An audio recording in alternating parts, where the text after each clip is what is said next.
It's Friday, August 2nd, 2024.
Let's do some, we'll get to our promotional segment in a minute, but there's some programming notes, actually more than one for once.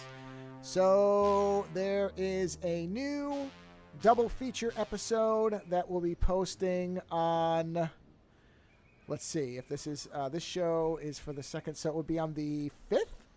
I should look at the calendar. Hold on. Let me pull the calendar up. I believe it will be, it's the Monday following this show, so I believe that's the 5th, if I've got it right. That will be a 5.5 hour or so show on RoboCop 2 and Predator 2. Now, I don't know if it's going to be entirely blocked on YouTube.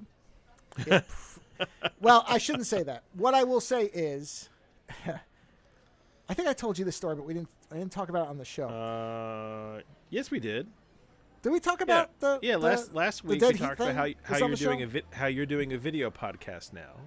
No, yeah, but did I talk about the dead heat thing? Yeah. Oh yeah. I did. Okay, I didn't remember if that was it was the scene of them riding around in the car. All right, I didn't remember if that was during us playing video games or if it was on the show. So it's a similar situation here where I don't know if the appeal will have cleared. I'm not going to alter this because I'm just not. So. Whatever, it's fine. But this is such a massive question. How much do you have to change a scene for it to be considered not copyright? Well, that's like if you put smiley faces over their heads for just that scene, that would probably do it. Because I've seen now. Okay, there's a couple of components to this. One is I don't know if there's something if YouTube is constantly evolving their systems. So things that worked for some people, say, a year ago may not work now. So what happened with Dead Heat, as an example, is when it found that 1 minute or so segment of footage, it said, here are your options. Trim that segment out, which is fucking ridiculous because we were talking during it. So it would have just been a big hole of speech. I mean, it's just nonsense. And so the only thing what I did was, for that one, I just took that out entirely. And the stupid part is there was no audio. So it's not even like the scene had the audio. It was literally just the visuals. So I don't know why they would object to that and not all the other footage I use. That one is baffling to me. So I just excised that clip out, which is what YouTube would have done. But if YouTube had done it, the audio just would have stopped and then come back in. Whereas I just went into Premiere and I just stripped that set because it's all chopped up. So I just deleted that one little bit out because it was just it was just because we've been talking for a while without any activity on the screen. So I just threw it in there because we happened to be talking about their casting and how they were really good together. And so I'm like, oh well, let me show the first scene. Whatever. That's what they got pissed about. Yeah. Well, I know I said whatever's. I don't know. So I don't know what the mitigation factors will be with this, but I'm going to appeal this one all the way. Because I don't care. I put so much goddamn work into this video that then if they strike it, they strike it. If all you have to do is put smiley faces over their faces in that scene for like a moment, is that a lot of work? No, it's not. Well, I'm asking you because I don't know. Well, it depends. See, this is where I'm getting into it's hard to say that because I did see there was a video that I saw that somebody was doing about a ripoff video, and one of the things they said was all they did was kind of alter the color temperature on it and the tint, put a vignette around it, and that was enough. So I could probably black and white the footage, and that might be enough because then it won't match, but I don't know. Yeah. It's hard to say because part of what made Dead Heat pretty easy in that instance was all I had to do was take out a block of video with no audio. We weren't playing the clip with audio where people could hear it. Yeah. Whereas when Doug and I do it, we do play the audio because I think we're trying to sell these movies for people to watch. That's what's the most asinine thing of it. Number one, our channel is not monetized, which is my number one thing is we are not monetizing, right? We're not. Yeah. Now, what I wonder is if the real reason they block it is because YouTube can't make any money from it because the copyright, I don't know. But that's the most galling part is we're not selling, thousands of dollars worth of video and merchandising based on other creators' work. I would not do that. We're advocating for people to watch these movies. We're trying to drive more revenue towards these companies. And they're just going to it's so stupid. And most of what we say is complimentary. We do point out the problems, because you can't not say Dead Heat is not a good movie, but it is a great movie. Oh, it's no. But that one I'm talking about RoboCop 2 and Predator 2. We both multiple times Doug and I say you should watch these movies because they both have these reputations as being not good, and it's not that they're not good. It's just that they're not as good as their predecessors. That's not the same thing. And they're different. They're both different because they tried to do something slightly different. And that was my big emphasis in the Predator 2 part. I get to a point where I'm saying, you know what? When sequels at least try to do something different, you have to at least appreciate that because we have become tired of sequels, prequels, retreads, reboots because they're so lazy. These two movies were not lazy. RoboCop 2 was tremendously misguided and made a number of bad decisions, but it wasn't just recycling. Because people say, it's just the first movie over again. No, it is not. It is not this first movie over again. You could not have two more different villains in Boddicker and Kane. Boddicker was a coke-fueled maniac, and Kane felt like he was going to fall asleep in the middle of murdering someone. These are opposite villains. They played opposite. They were opposite. Seriously. You could not, Are some of the beats the same? Sure. Some stuff, but of course it is. You have to keep the world alive. You have to, let people know what's going on. But they're not the same movie. It's ridiculous to even suggest that. It's nonsense. And Predator 2 is an even bigger leap to say, okay, we're not going to do anything that we did the first time. They changed just so much of it. Yeah, the setting, all the gang stuff, the inner city, they changed a lot of it. There are a couple. The one biggest similarity between the first Predator. Yeah. I just realized something funny about that movie too. Sure. Do you understand that with Predator 2, there's really only 3 white characters? Yes. Of those 3, one is Crichton's father from Farscape. I always love that's the other role I know him for. Who's basically just the you barely see him. He's just the chief character, right? Yeah, or the captain, whatever. Yeah, is Gary Busey. Actually, no, there's 4 because there's Gary Busey and his Yeah, but they're barely in the movie till the very end, really. Yeah, and then there's oh my God,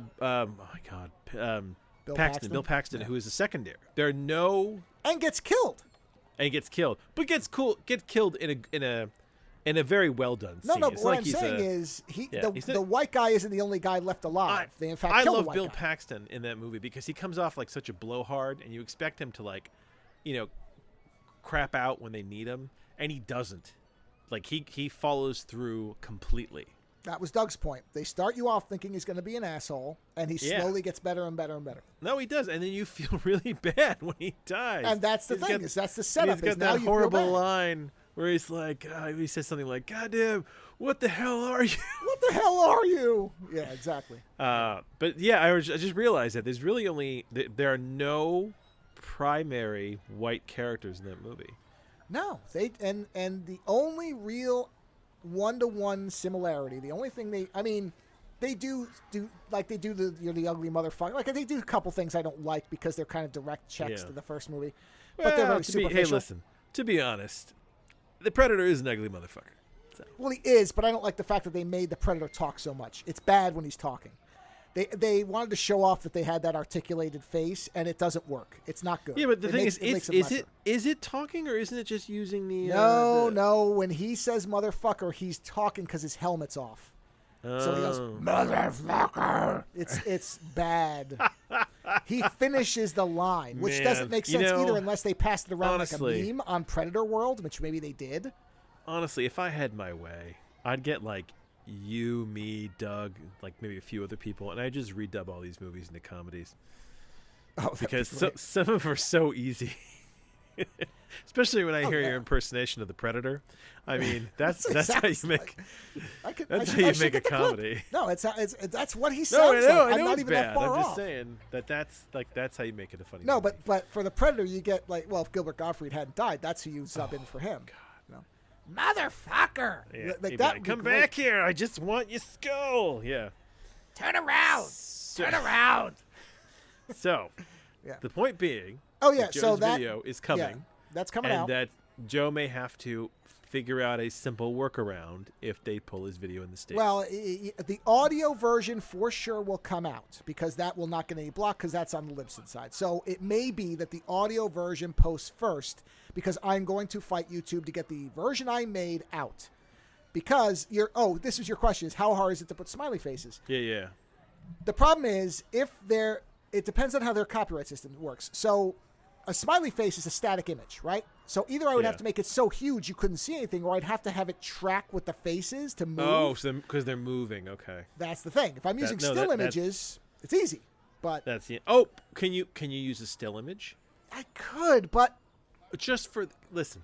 If you've got to use a still image just for this one shot, and then run a little thing on the bottom that says "still shot because of copyright," thank you, YouTube. Well, here's what I'm gonna do. Is like I said, the audio version will be fine, and you'll have all the audio, you just won't have visuals. So that'll be out. That'll be out as planned. If they somehow reject my appeal to the video, then I guess I'll do it. But I'm going to fight it as far as I can because I really believe, and they haven't rejected any of mine yet. I think because I've made a reasonable case, and I think if you just read the explanation, which is the problem with all this, it's automated. So this is partially an automation problem.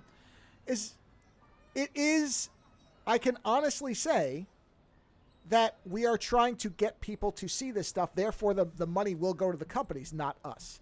And I think the combination of saying we're not monetized and we're not trying to, and we are advocating for people to see these movies. I think I made this point the last time I was talking about this. We're not, doing videos on Titanic or Star Wars where there is a flood of, there's a million, that's just going to be automatic revenue is when you see Star Wars or something that's James Cameron, whatever. These movies are generally, a lot of the movies we're talking about are not well known, or like the Tarkovsky ones are foreign. So like I said, they don't really care. It belongs to them and it's their money. You know what I mean? It's that kind of mindset.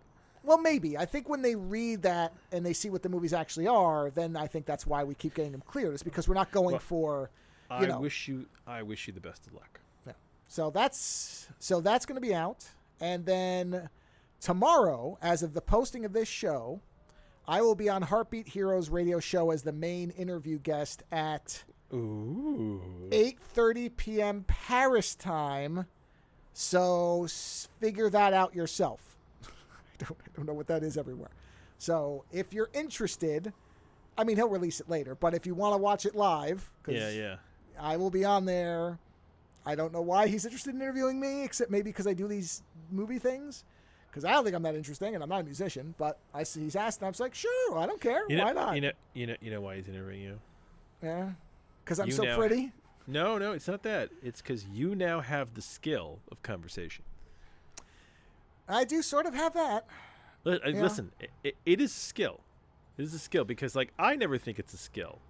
And then I go out to do, like, anything, and I end up having conversations with everybody about everything. And I'm always like, why are people talking to me? And my wife's like, because you're really good at talking to people. And that's the thing is that you and I have been doing this for so long with each other that it's like seamless because both of us are both interested and curious about everything.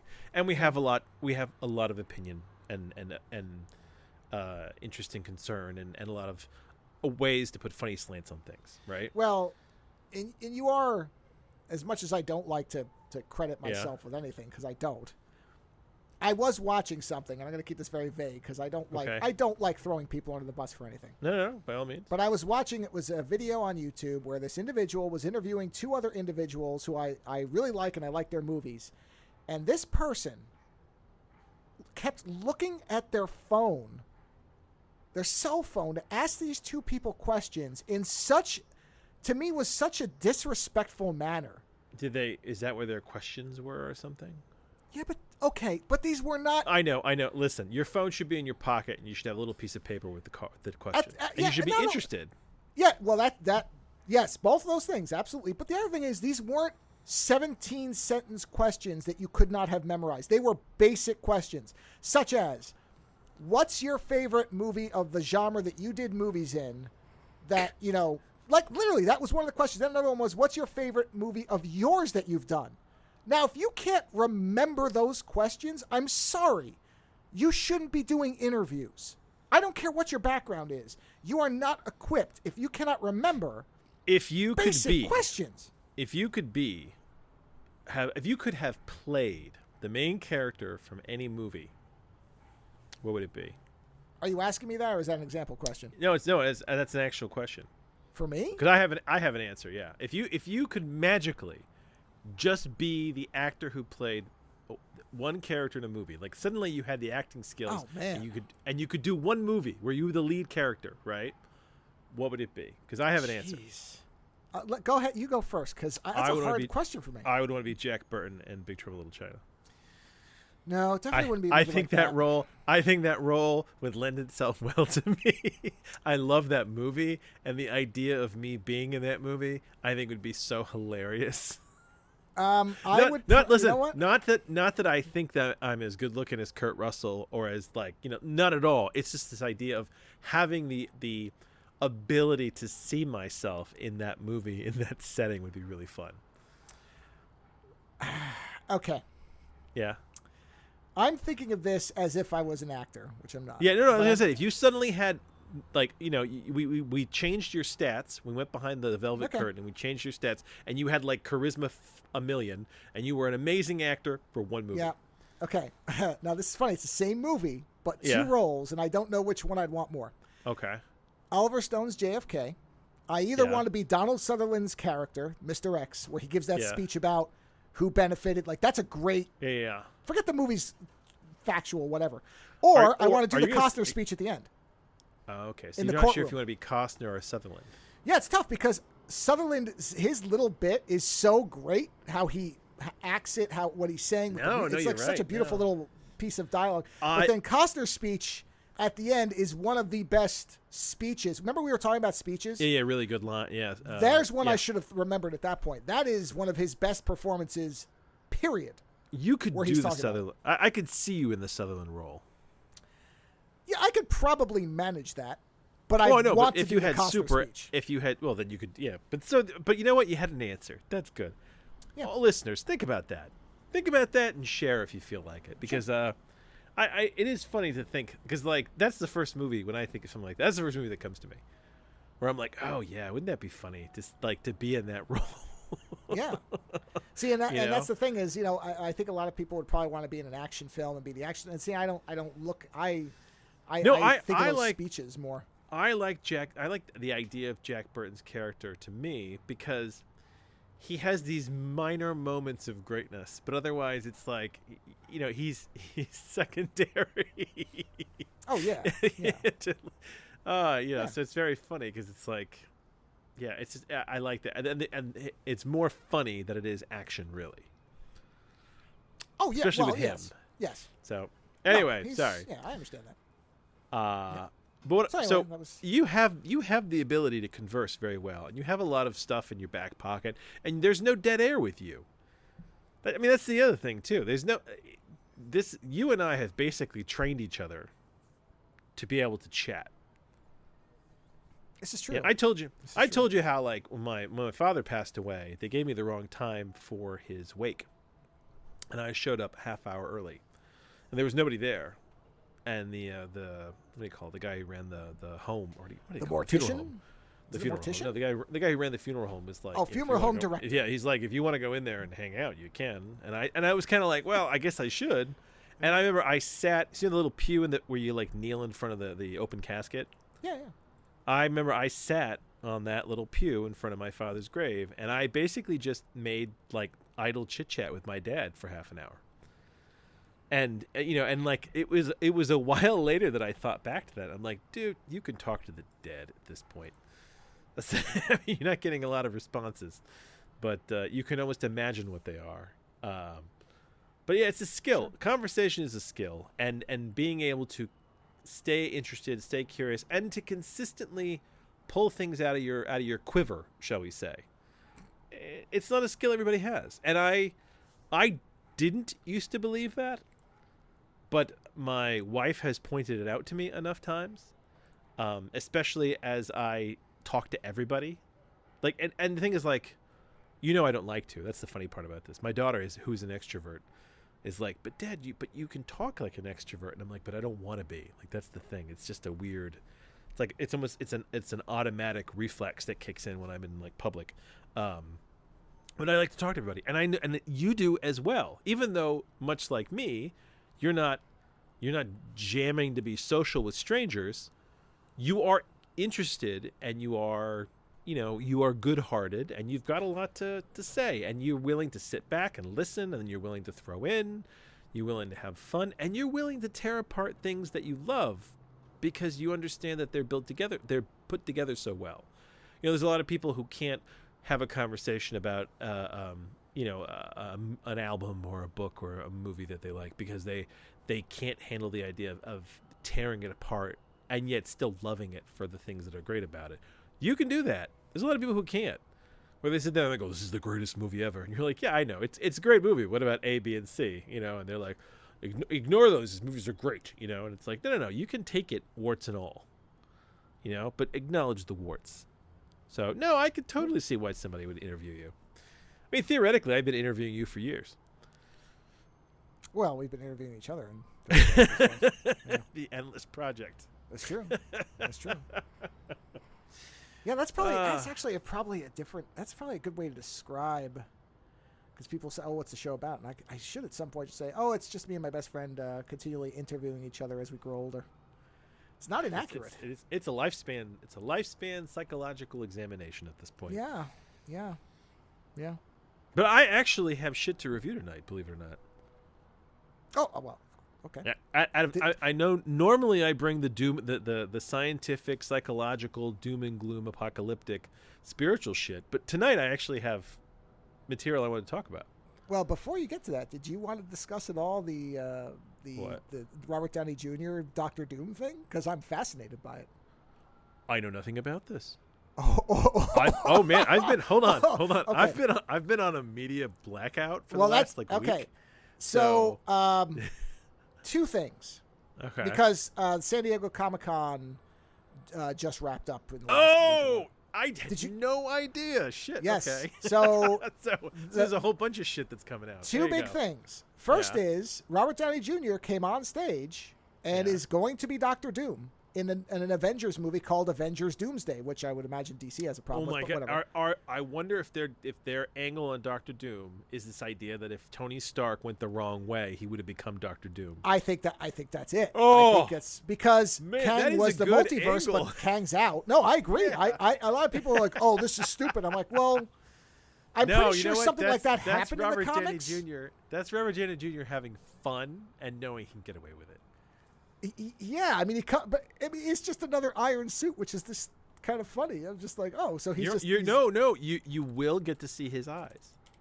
Yeah, that's the thing is people had said, well, we may never see his face, so is this just a voice role? Like, no, you'll see his eyes. Oh, well, they probably won't be his, though. I don't even know it'll be him. It doesn't matter. It might be what do you call it? Darth Vader. And listen, situation. And here's the thing: if you see the series. Sorry, excuse me. He did recently, where he plays like 3 or 4 different people. Yeah. I think it's called. Is it called The Believer? What is it called? I think it's called The Believers. Series. I think that's what it's called. Yeah, and he plays like 4 different roles. He loves costume. He loves artifice. He loves doing Oh, different the voices. picture of him is great because he's soaking it up. He's dressed all in like green with the chain and he's holding one of the masks and there's a bunch of Doom bots or whatever around him. It's great. It's wonderful. Oh man, no, I haven't seen that at all. Oh yeah. Son of a bitch. Yes. So, and this has been rumored and people thought it was bullshit because it seemed too crazy. But yeah, I remember going, well, I could see it. It's a different role and it's more laid back. Yeah, look at the picture. Yeah, see that? Yeah. No Yeah, and there's way. 2 Avengers movies. One's called Secret Wars, and the other is Doomsday, which is interesting. Well, too. I know they're bringing the Russo brothers back. Yeah, for both. I think for both of them, which is interesting. You know and Doom what? is a huge part of Secret Wars, so I wonder if this is Doom kind is a huge character. Like the thing is, like, I know. Marvel has avoided. They got lucky when they decided to use Loki as this like spanning storyline because Loki goes from being villain to finally concluding as hero, right? So like that was an interesting villain, but it's a villain that became a hero, right? Well, in fairness, they got lucky in 2 ways. One, they managed that character exceptionally well, and they got probably one of the best possible people to play him. Yeah. To and do that on transition top of where you that, buy into it. Yeah, and on top of that, he didn't do anything fucked up like get arrested for or raping a homeless person or beating their spouse to half death. He didn't do any crazy criminal shit. Like that's the other thing now is that you have to find someone who can act and who can also not get a massive criminal record.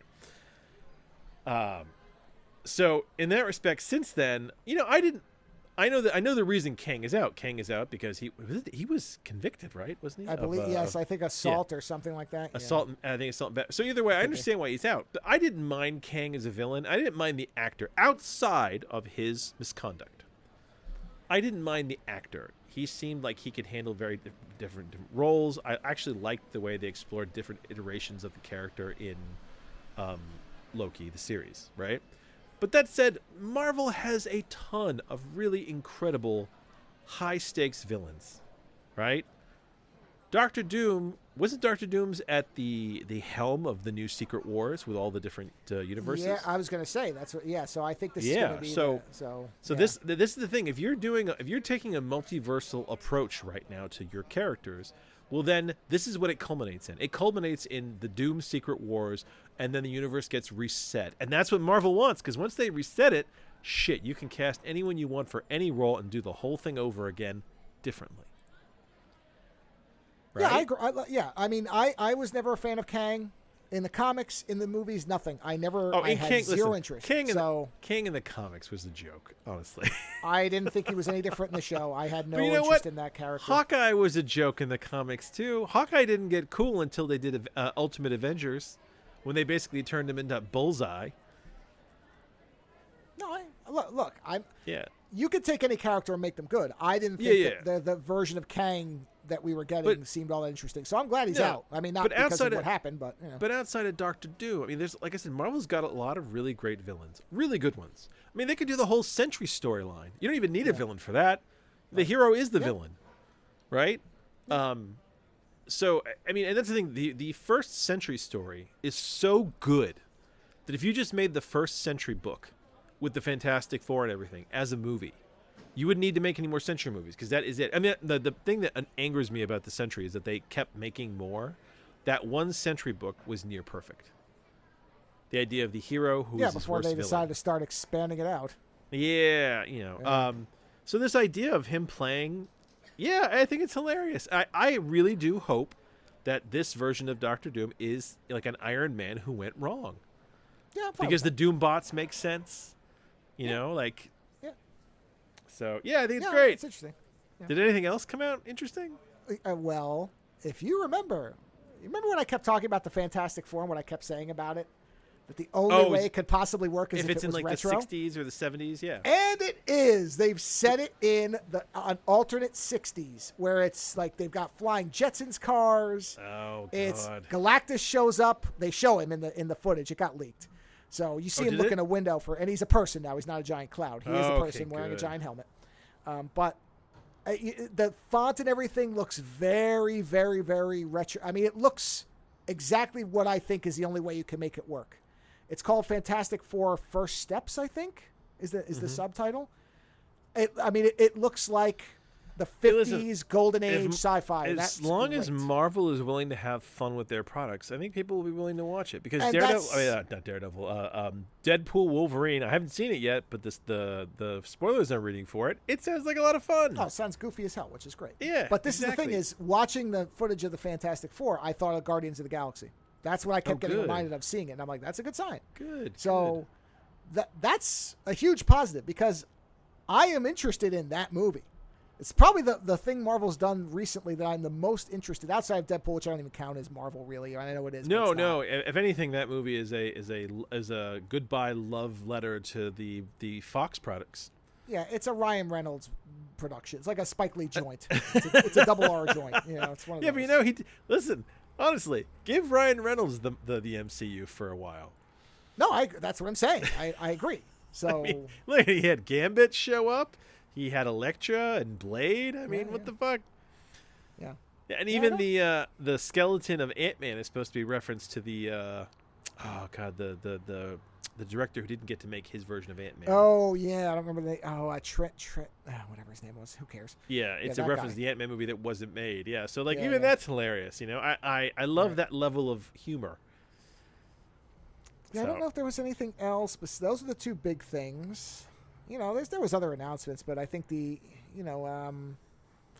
only other thing that was interesting, particularly to me, is that Prime is now making a Yakuza TV show, and based on Fallout, I hope it's great because I love Yakuza. So, oh, you mean the game? The game, yeah, yeah. They're making a Yakuza game. They actually have a trailer for it that I watched. And I'm like, okay, this is too small for me to know anything, but the fact that Fallout was so good makes me hope it's going to be great because I didn't realize that Downey Jr. came out in the Doom mask. No, that's why I said he's got the armor and he's surrounded by what are either Doom bots or whatever or clones. Yeah, man, no, people must have lost their shit. Oh, I'm sure. I haven't seen footage of his coming out, but I'm sure it was, Yes, people I'm sure lost it was their shit.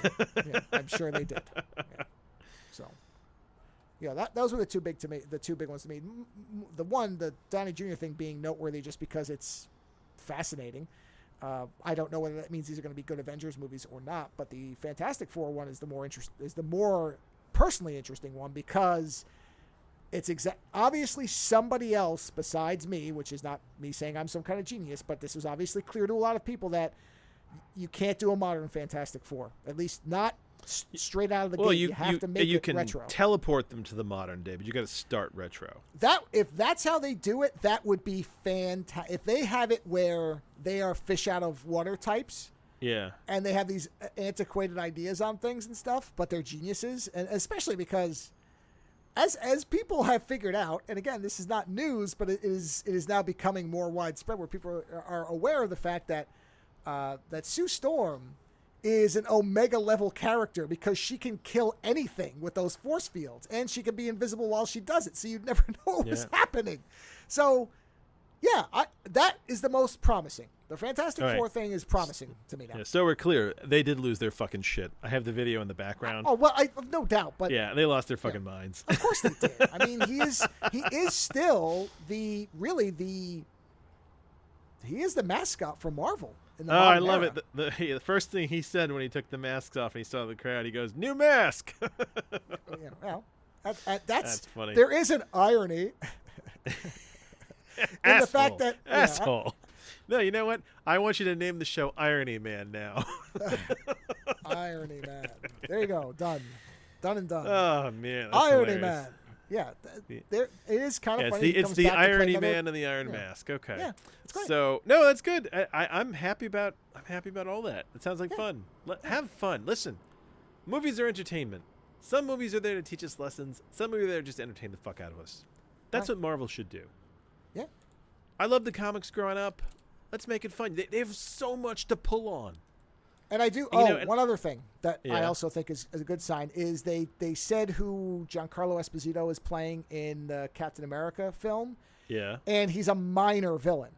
So they actually said that's because we're not trying to make another tentpole movie. We're trying to make an espionage film. And I'm like, that's good. Okay. That sounds like Winter Soldier. Yeah, good. Yeah, I mean, it'll be interesting to see how that. I still, you know what? I both like. I like that they have these Marvel movies that shift tones and are more espionage-y. I'm just not always in the mood for them. You know, like I read that the Black Widow movie was more espionage-y, and I want to see it because I like Scarlett Johansson. But I do like that they're now getting into. They're almost got they've got their subgenres now. You know what I mean? Like this is our more espionage-y superhero movie. This is our more space. You know, like and I think that's going to become even more prominent as they go on. I hope it does. You remember we talked about that a while back, where we were saying we hope they kind of start putting pockets of different types of films. Honestly, if they did Elseworlds movies, remember when they did? Was it 1812? What was this? The Marvel series that? I think it was 18. Or was it 15? Or was it 1700? Something like that. Whatever. Where they I know what you mean. They reimagined all the characters in a past period. But what would happen if these characters tried to happen? And it was actually really good because it some characters lend themselves well to it and some not so much, but it was a lot of fun, the storyline. You know, and it's like you can do that. 1602, that's what it's 1602, called. 1602, there you go. Yes. And you've got all, like I said, you've got so many characters, and if you're dealing with Elseworlds anyway, then you can kind of do what you want. Yeah. You can do what you want for a while. Eventually people will get sick of it, and then you can bring it all back together and make it so there's just one timeline for a while. Well, you know? I mean, this is historically, both Marvel and DC have done very good alternate whatevers of their stuff. Yeah, their Elseworld stuff is usually better. Yeah. Yeah. So that's good. Anyway, that was I thought you knew something about that song. I've been on kind of a weird media blackout. I literally only found out about it an hour ago or so. So I think it's because what do you call the Olympics are out, and my wife likes to watch the Olympics, so we've just kind of been paying attention. Well, that's to the Olympic stuff. That is something better to pay attention to. Let's be honest. Oh, I don't know about that. Some Olympic shit is cool. Some Olympic shit is silly. I mean the athletes. I don't mean all the stuff around it. But I mean I'll tell you, listen, water polo. Competing and, First off, I love watching women's water polo. Not because they're bathing Also, suits. wait a minute. Yeah. No, unequivocally, it's better to pay attention to because all that Marvel stuff, they're making billions of dollars compared to what these athletes who make nothing and barely can afford to do anything. So yes, pay attention to them by all means. Watching these women tread water for this entire game, and then when they go to catch exhausting. a ball, when they go to catch the ball, they rise out of the water, and I'm watching it thinking, are you standing on something? And then they have this shot where they show them from below, and you realize that the pool is really deep, and I'm like, I would drown if I was doing this. They are propelling themselves upwards. No, it's that amazing. is that's what I'm saying is don't parse anything. It is better to support the athletes in the Olympics by watching them than any of this Marvel horse shit, which is just people playing around on green screens. Let's be honest. We found out that we have Peacock by accident because we have when I had COVID, we ended up getting what do you call it, Instacart, right? And if you get Instacart something, you automatically get Peacock as part of your Instacart account. Yeah, there's some weird. We are getting Grubhub because of Amazon now. Oh, interesting. They just but here's the thing. have it too. We tried watching it on Peacock, right? And the footage is so fucking awful. They hit you with advertisements every 5 minutes, and the advertisements are a minute and a half long, and they just keep hitting you over and over again. It was so bad that we opted to watch everything on YouTube instead. We got this is the indictment. We got less ads and more content on YouTube watching the Olympics than on fucking Peacock, who has the right to air this shit. Wow, that's interesting. We're not getting any of that. We've watched it, and the only ads we get are at the very beginning. No, we're getting ads continuously. Maybe it's the type. Maybe it's the type of Peacock we have. Perhaps. Oh, I guess that's But you know what? We're through Comcast, which does own NBC, so maybe it's that. Dude, it was terrible. Yeah, here's the thing. That sounds like what YouTube we turned to streaming because we didn't want fucking ads anymore. And if we're just gonna go back to ads now, I'm pretty fucking tired of it. I'd rather just not bother. I'm pretty sure everybody has that same opinion. No, because it's one thing like Paramount Plus. You get a Paramount based ad in kind of the beginning, and they don't fucking bother you for the rest of the thing, right? Actually, they've improved it. You can skip those now. You didn't used to be able to. I didn't. Yeah, I noticed that within the last. No, and here's the thing. Watching Evil, the new episodes of Evil, which is fantastic. What was it called? Evil. It is one of the best the show shows. Evil. Yes, yes, yes, it's amazing. Yeah. It's a Kemper, right?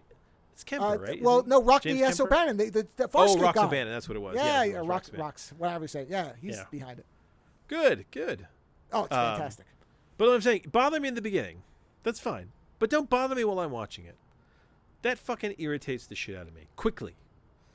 You know, and like when you bother me, continue. Like it's one thing if I'm on YouTube and I'm not paying shit for it anyway, and you're like, hey, we're going to throw like, 5 minutes of ads at you for watching a 45-minute video, right? And parse it out, right?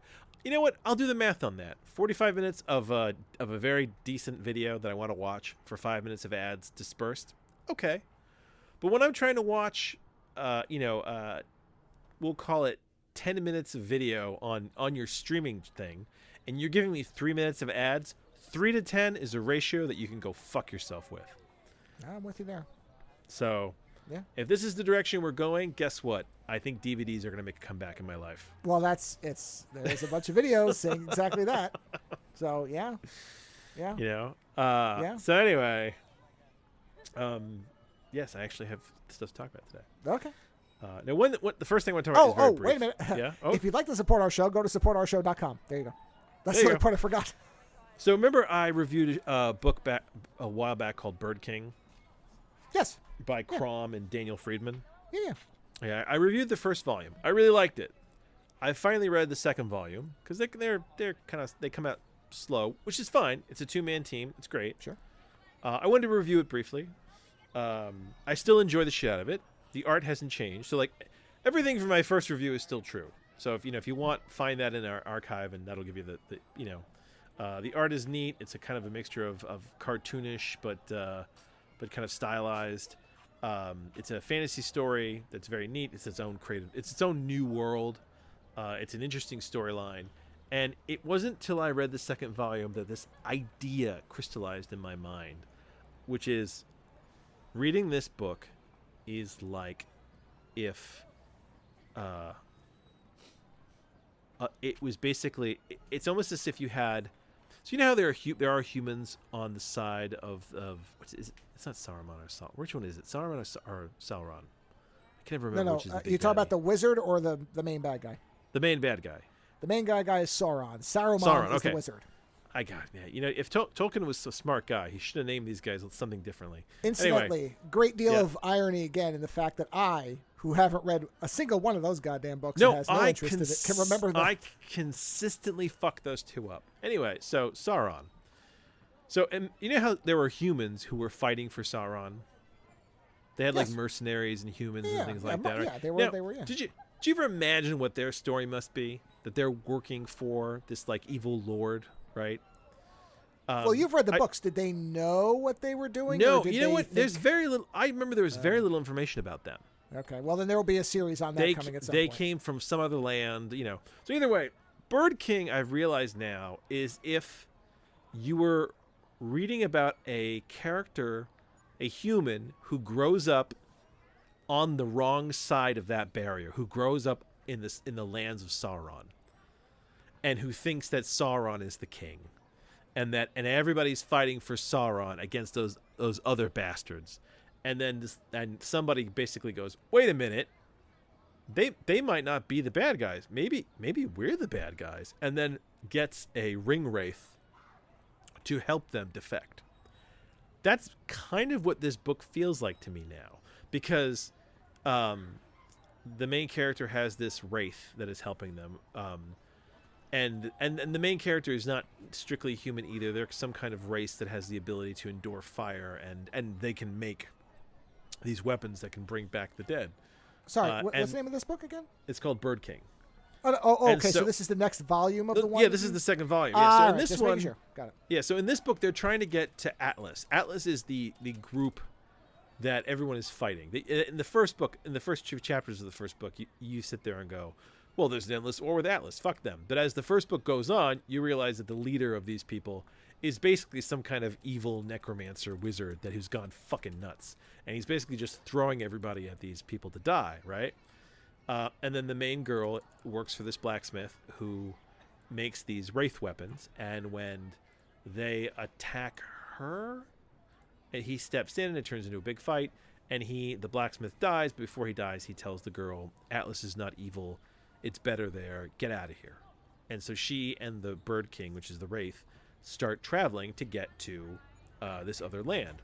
And this is where it becomes very Lord of the Rings. There's a lot of walking. There's a lot of walking through a world that is basically like trodden with war, right? And right away, the Lord of the Rings kind of references, like, it's not even the references, but these little things pop up. Like at one point, they're walking through this giant marsh, right? And it's that scene from Lord of the Rings where they've got all the dead elves in the marsh, right? Except in this version, when the dead kind of climb out of the marsh, and they start to kind of reach for the girl, the Bird King kind of cuts one of them in half, and they're like kind of ectoplasm, and some creature basically says, "Don't hurt them." And when the girl's like, "Yeah, don't hurt me," and the creature's like, "No, don't hurt them." He's like, "They're dead." He's like, "They can't harm you." He's like, "These are the people that used to live here, and they were destroyed by your king." And so like they keep turning these things on their head a little bit, right? So like, but the marshes are like that, and then they have to get through to Atlas. The only pass that's left to them is to go through the mountains, and it's like that the whole phrasing of it is so familiar to me, right? Where it's like, oh, if you want to, you have to go through the pass in the mountains, but then the pass in the mountains takes them down to what is essentially the mines of Moria. And there's a whole scene that's very Gandalf, where like her mother had gone to war. You hear about her in the first book, and in this book she reunites with her mother. But I like the way they do it, because it's not like a cheesy reuniting thing where she's like, "Oh my god, I love you and I'm totally gonna follow you to the ends of the earth." The mother's like, no, I left you because our race needs to prove itself to the gods. And this little girl who's like, "I don't understand what the hell you're talking about." She's like, "Yeah." She's like, "We have to prove ourselves to the gods. We don't have gods of our own, so we have to prove ourselves to these gods. And you do that through battle." And that's why the mother is working for the evil wizard king. Not because she sides with them, just because she needs a battle to prove herself to it. But she decides to help her daughter to at least get most of the way to Atlas.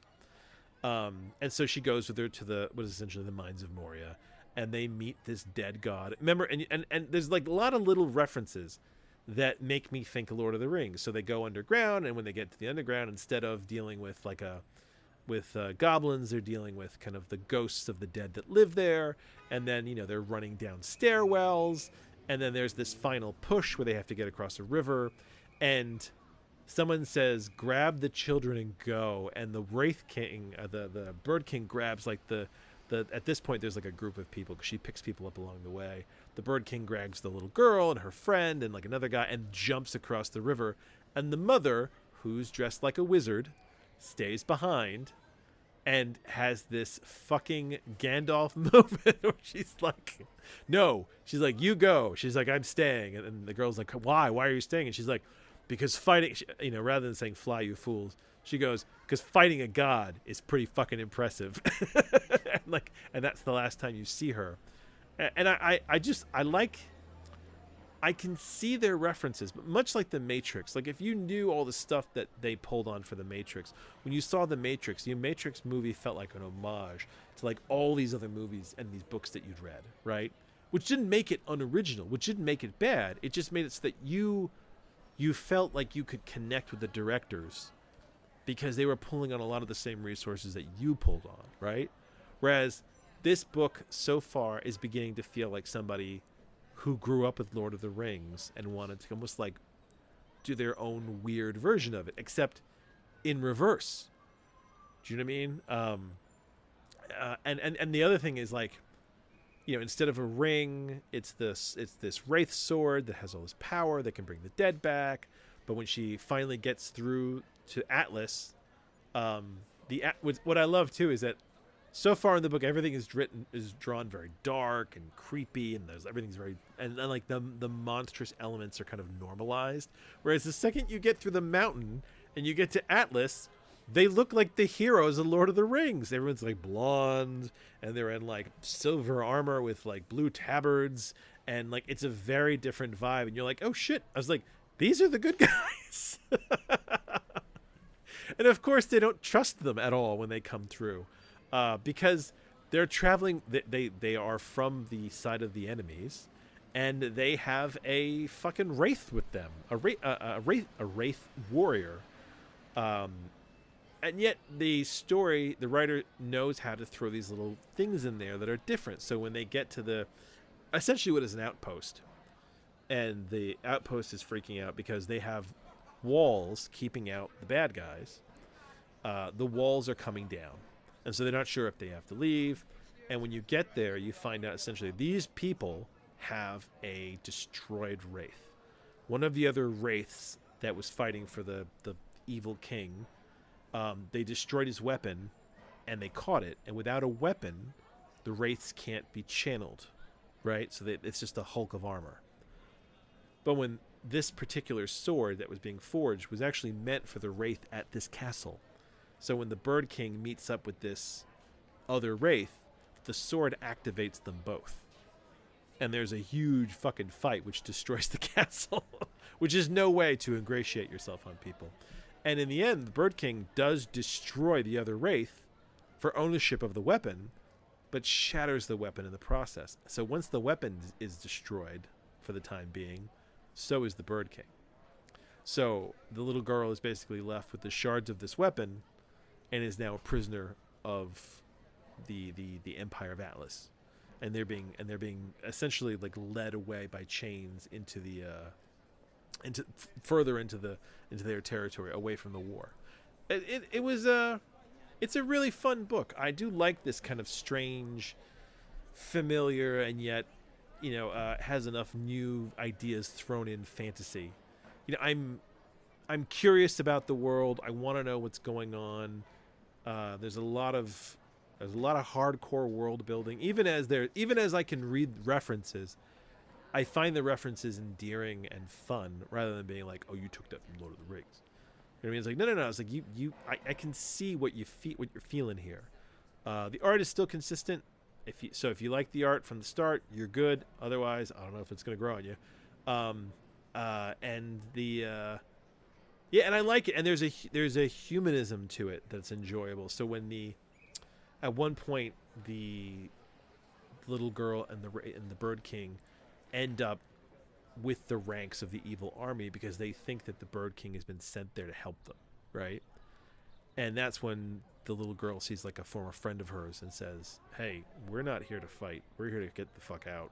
And the friend goes, oh, I don't want to die with these people. I'll come with you. And I like that there's this realism to this level. Like, there are people who are fanatics, but then there are people who are just like, they've just been drafted. So when the friend has a little company of troopers that are with her, the troopers are like, oh, you're leaving? Oh, fuck, we're coming with you. And they're like, and the question is, well, why? And they're like, well, we don't believe in this shit. Like, we don't want to die. Fuck this. And like, I like that you're dealing with this humanist level. You're not dealing with these like super wizards and all this shit who are like, we're gonna fight and everyone's gonna die. Like, you have these soldiers at the bottom. They're like, let's get the fuck out of here. And then yes, at the end of the book, you end up with a shattered sword. So I'm sure at some point that'll be reforged and they'll bring back the king. It'll be the return of the king, if you like. But either way, I still enjoy this series quite a bit. I'm looking forward to the third volume. I don't know when the hell it comes out, but I think it's really good. It has a unique look to it, and it's a unique world that has enough references to feel kind of comfortable. And yeah, so there you go. Bird King Volume 2, totally worth reading. Thoughts, feelings? I look forward to it concluding and you giving me your overall review, and then I might read it. And then I might read it. Well, you know my policy. I don't read anything until it's done now. No, absolutely. And the thing is, most of the time. And I don't disagree with you because this is a small operation, so the possibilities of it not being finished is strong. Well, right? Actually, I would feel the opposite about that. I think it might take longer. Well, yeah. Fine. Well, what I mean is that when you've only got two people, if anything happens to one of those two people, the series is over. Well, that's what I mean. Okay, the writer, yes, you can get another artist.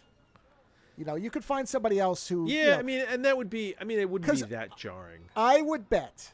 I don't know this, but depending on the working relationship, in many cases, when you have two people who do things like this, there generally is a discussion. Hey, if something happens, you know, and if I was the artist, I would say, hey, if I get wiped out in a car accident, find somebody else to finish it. Hey, Joe. Keep going. Yeah. If I get wiped out in a car accident, who are you gonna bring in to co-host this shit? No, this would end. I would do something with a different name. I would do the Led Zeppelin thing. No, I would go the Led Zeppelin route. It's not to say I would never do another show, but I would not call it this. It would be completely different. It would be different. Well, either way, yeah. So I understand in this case why you don't want to read it. But for me, because I don't mind if things don't end. So far, I find it to be a very entertaining journey. It swerves when I think it's going to go straight, and it goes straight when I think it's going to swerve. Well, and that's like I good. said, it feels That's comfortable. Great. This idea, the idea of this little girl, who, by the way, like I call her a little girl, but she's a fucking hard ass. Like, that's the other thing too, is that she's not a damsel. She is a damsel in distress in that she is fighting things that are more powerful than her, but she does not fucking give up. And like, yes, she's got the Bird King with her, but at the end of the day, like, she doesn't give up. That's the point. The Bird King to some degree is that's the other thing, is the relationship between the little girl and the Bird King is kind of interesting, because is he doing her bidding? Is he conscious? Does he have a conscious mind? Like, does he know what he's doing? Because he sometimes listens to her, but sometimes doesn't. So like, there is, and the thing is that wraiths are supposed to have like no mental capacity, but he does. So it is an interesting, it's an interesting dynamic. I'd love to see where it's going. So that was one thing I read, and then I saw a really interesting movie. Ooh. I saw The Boy and the Heron. Did you pull clips? Oh, fuck you. Slacker. Come on. This is me. Slacker. All right, go ahead. It's not slacker. You and I do things completely differently. And that's fine, because this is not a soundbite movie. By all means, anyway. So have you read anything about The Boy and the Heron? It's the last Miyazaki film that came out. Well, I think, did he get an Oscar for this? I believe Oscar. Did he get one, or was just nominated? I don't know. Maybe But yes, I know about it. And okay, I totally think that you would enjoy this movie. Oh, I'm sure. I like Miyazaki stuff. I just tend to take forever to get to it. It is one of the weirdest of his movies that he has done. If this movie was live action, this would be some kind of weird. Oh my god, I don't even know what kind of movie this would be if it was live. It would be amazing if it was live action. So the general idea of this movie is that there's a little boy he's living in Tokyo with his parents, and then during one of the bombings, his mother dies in a fire, right? And then eventually leave Tokyo, and his father is the time, I think it's like a few years later, the father starts dating his dead wife's younger sister, right? Which, to my knowledge, I think that's really weird. But I was actually so I watched this with my in-laws, and they were like, that's not that weird. Like, if you go back, like, in time a little bit, the idea that a man, if he lost his wife, would then eventually date the younger sister, like, that's not that strange. Whereas in the movie, it feels strange, right? So either way, so the father is dating and is going to marry the younger sister, who's like she's only a few years younger than the dead wife, right? So it's not like it's a little girl; it's a woman. And so the father decides to move with the son to the countryside where she lives on like a big estate, right? And the estate nearby, there's a factory that clearly is making military equipment for the war, which is where the father works. And then the boy is kind of left in this estate, which is a really beautiful kind of series of houses. And there's all these old women. There's like a series of grandmothers. So you have to understand that I saw this and I instantly fell in love with this movie, because I thought I was the only person who grew up with like. I was going to say, this sounds like it's custom tailored for you. 7 grandmothers, right? My grandmother was one of 13. I never even met them all, but I had, in this States, was it 1, 2, 3, 4, 5? I had 5 grandmothers, and then I never met any of my actual grandfathers, but I had my grandmother's brothers. So it was like I had 2 or 3 grandfathers, right? So it was like I instantly kind of connected to this idea of being in this place with all these old women. And as soon as the kid gets there to this place, there is a blue heron that does like a flyby on him, which is kind of strange. And the what am I gonna call her? The new, we're gonna call the new mother, the sister. I'm trying to figure out. I can't remember her name, so I have to know what to call her. Mom 2. There you go. Mom 2. There you go. So Mom 2 is pregnant, and Mom 2 is trying really hard to connect with the boy, and the boy is definitely kind of disturbed by this, and the dad is loving but absent. Like, he's got a job, and so like they get there, and he's like, I have to go to work, and he kind of leaves the boy to be with them. And so on the first day to school, the little boy gets into a fight with the other kids, and he's already kind of roughed up. And as he's walking home, he grabs a rock and he hits himself in the side of the head really hard. So that when he gets home, he's got this giant gash and he's bleeding. And I can't tell if it's because he wants the attention or if he wants to get out of school. And this is one of the things I like about this movie. This movie does not fucking spell it out for you at all. Like, there are other Miyazaki movies where, like, he has to explain things a bit, right? But in this movie, no. He does not spell it out at all. You better fucking pay attention, and you better come up with what you think is going on. Because that was one of the things that was interesting watching this with my in-laws, because my father-in-law is like an engineer, and or he's an engineer coder type, and he did not like this movie. He didn't like this movie, and he wasn't really sure what the hell's going on. Whereas, like, I watched this movie, and I was like, wow, there's so much going on. So the little boy gets a head wound, and this is when his father shows up, and he says this great line where he's like, who did this to you? You got to tell me who did this to you so I can take revenge for you. And that's the actual wordage, so I could take revenge. And I was like, oh, that's fantastic. And the father is done by Christian Bale as well. So it's very funny. There's a really good voice cast for this. William Dafoe shows up. What's his name?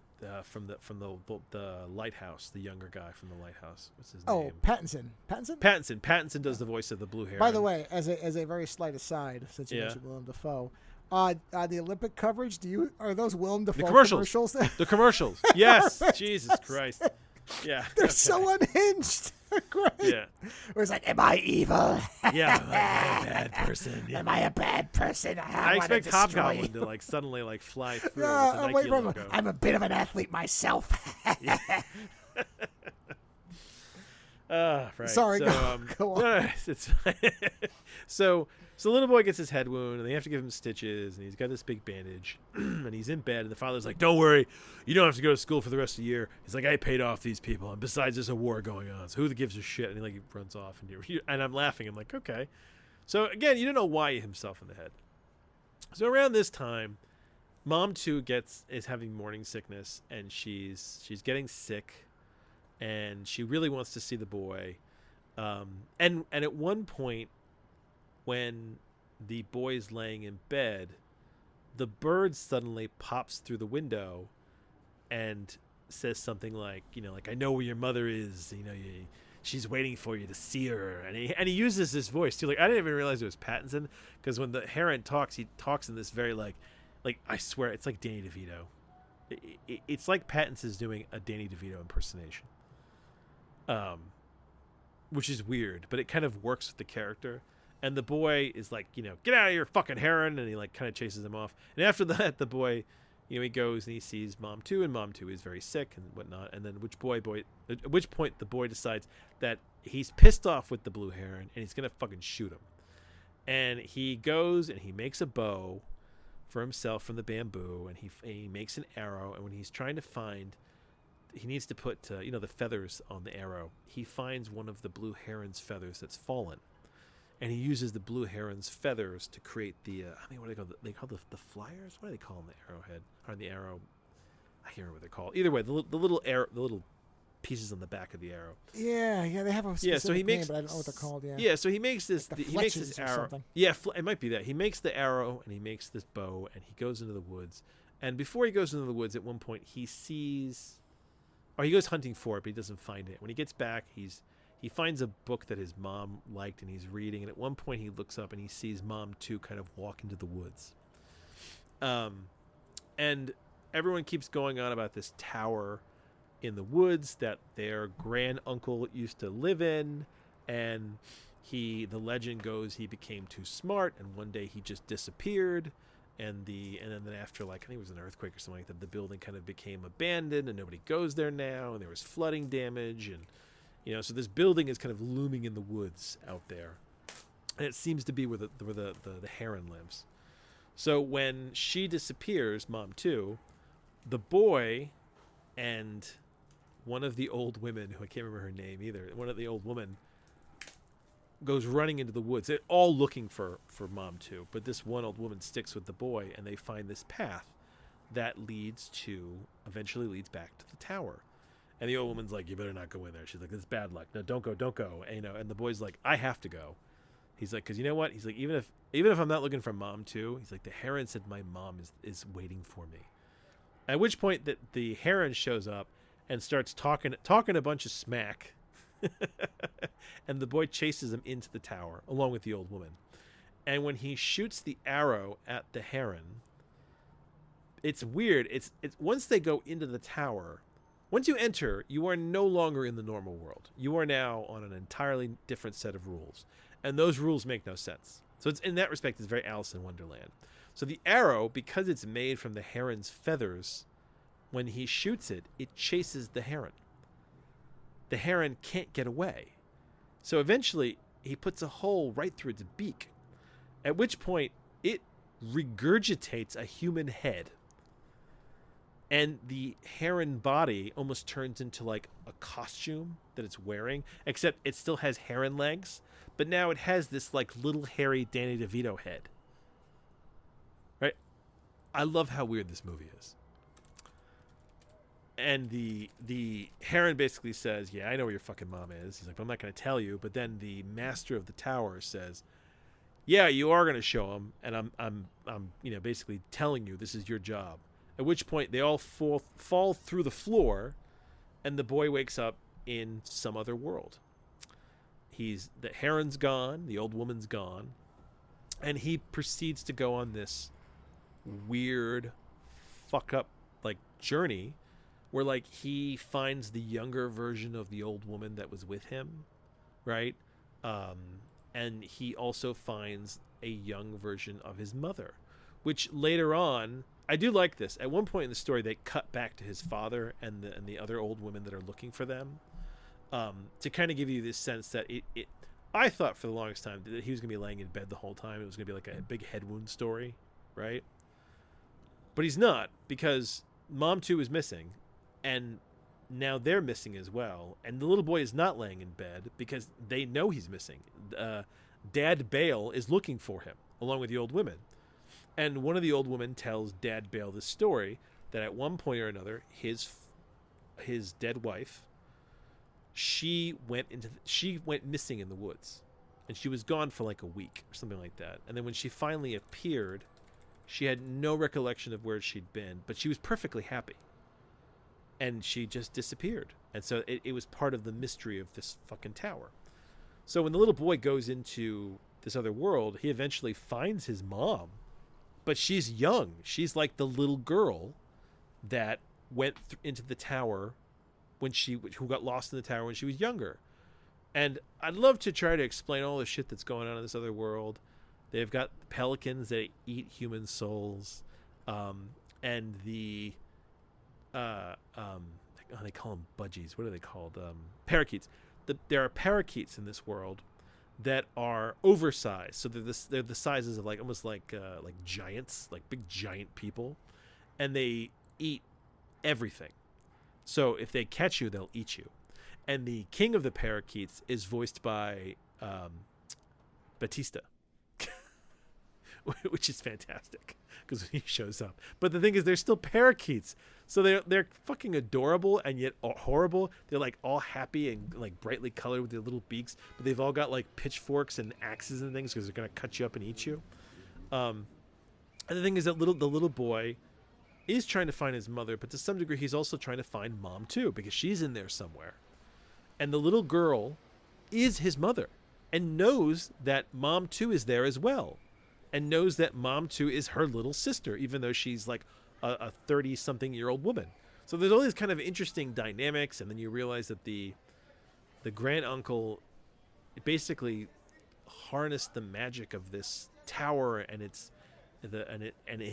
you're in this alternate realm that he has figured out a way to control by essentially stacking these magic stones in a certain way, like every couple of days, and it maintains the balance of the world. But the world is getting corrupt now because he's brought some level of corruption into it. So it's like things are kind of going weird, which is why the parakeets want to eat everybody, and the pelicans are eating human souls, and it's just all fucked up. And the grand uncle wants to give the world to the little boy, hoping that he can fix it and make it better. But the little boy isn't interested in that shit because all he wants to do is find his basically, he wanted to find his mother, but as the story goes on, he realizes that he needs to find mom too. You know what I mean? And like it's not, the movie is very much about grief and moving on from one kind of angle. And as the story goes on, you realize that this isn't some kind of shade of his mom. This isn't a ghost of his mom. This is actually his mother from her youth. This tower is outside of time and space. When you go in it, it is a bridge to almost anywhere. So he's literally in the tower at the same time as his mother went into the tower. And at one point, they're looking through all these doors, and the mom says, well, this is your door. You have to go out this way. I have to find a different door. You have to exit how you come back in. She's like, or you could get stuck somewhere else. Because at one point, they're hiding from the parakeets, and they go through the door that leads back to his own dimension. And the mom says, don't let go of the handle. She's like, if you let go of the handle of the door, you'll be stuck here, and you won't be able to make it back, and you'll never find mom too. So then they're standing there holding the door, and all these parakeets, these giant parakeets, are running at them with fucking pitchforks and knives and shit. And as they go through the door, because they're not touching it, they get stuck in this dimension, but they instantly turn back into parakeets, these little cute parakeets. And Dad Bale sees them from a distance, like standing in this doorway, and he runs to them. But by the time he gets to them, they've disappeared back into the doorway, and the doorway has vanished. And all Dad Bale has is this cloud of fucking parakeets shitting on him. So there's a lot of just bizarre, interesting shit going on, which culminates with the fact that, like, when he does find Mom 2 doesn't want to leave, and there's like some kind of level of like, she says she hates him at one point, but I think what it is that she thinks he hates her, you know, and so he finally stops. He was calling her by her name. Hates the son? She says she hates the boy. Okay, right? Okay. When he finds her. Yeah, there's a really great scene in there where there's a delivery room in the castle. And I was wondering if the parakeets who are controlling the castle now thought that they could take the little boy or take the child that Mother 2 was going to give birth to and use that child to replace the grand uncle. Grand uncle, by the way, who's voiced by Mark Hamill, which is fucking awesome. I don't know if maybe that was their plan. It's never really said, because that's the kind of movie it is. You're left to infer a lot. They don't explain it to you. And when the boy finds the mother, the mom too, at one point, she doesn't want to leave with him. She wants to stay. And it's so neat. He gets attacked by like paper birds that very nearly like almost like choke him out. But his dead mother, his child dead mother, has pyrokinetic powers in this world for some reason, never explained. So she's able to burn them all.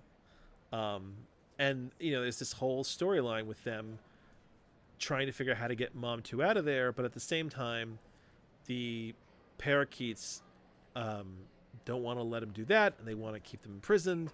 And they don't want the little boy to get to the grand uncle because they don't want the grand uncle to possibly give his power to the little boy because they want the power, you know. And the culmination of the movie, there's this fantastic moment where essentially the little boy says to the grand uncle, I don't want this world. I like my world. I don't want to. And he says something like, I'm not pure. He's like, I hit my head with the rock. He's like, I have my own malice. He goes, if I try to do what you're doing, my own malice will infect this world just the same way as yours did. At which point, the parakeet king, destroys the rocks, and the world begins to fall apart. And that sequence, by the way, is so well done as the whole world collapses. And the Grand Uncle says, grab Mom 2 and get the fuck out of here. He's like, you got to get out before this world collapses. And so he's finally able to kind of break her free, and Mom 2 and and Grand Uncle and the Blue Heron, who has begun to help them throughout, get back to the doors. And at this point, the boy says to his child dead mother, why don't you come back with us? And the dead mother is like, I can't come back with you. He's like, I have to go back to where I'm from, or you'll never happen. She's like, don't you realize? She's like, I haven't had my life yet. And he's like, yeah, but you're going to die. And she's like, but that's what's supposed to happen. She's like, it's okay. She's like, you're with my sister. And the boy says, I'll be with my mom.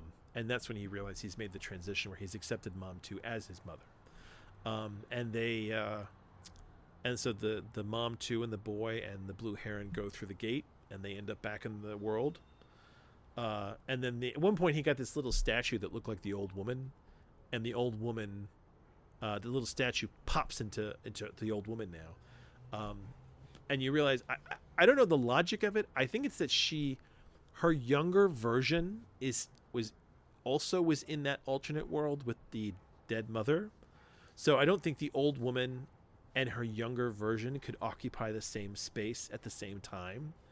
So the older version of her had to become a statue.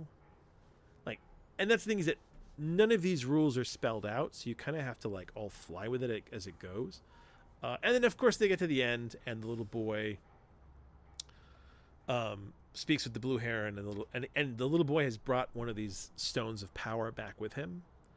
And the Blue Heron's like, that's kind of dangerous that you have that. He's like, but he doesn't have that much power. He's like, eventually it'll go away. He's like, do you remember where we just were? And he was like, yeah, we were in this other dimension with my grand uncle and my great uncle, whatever.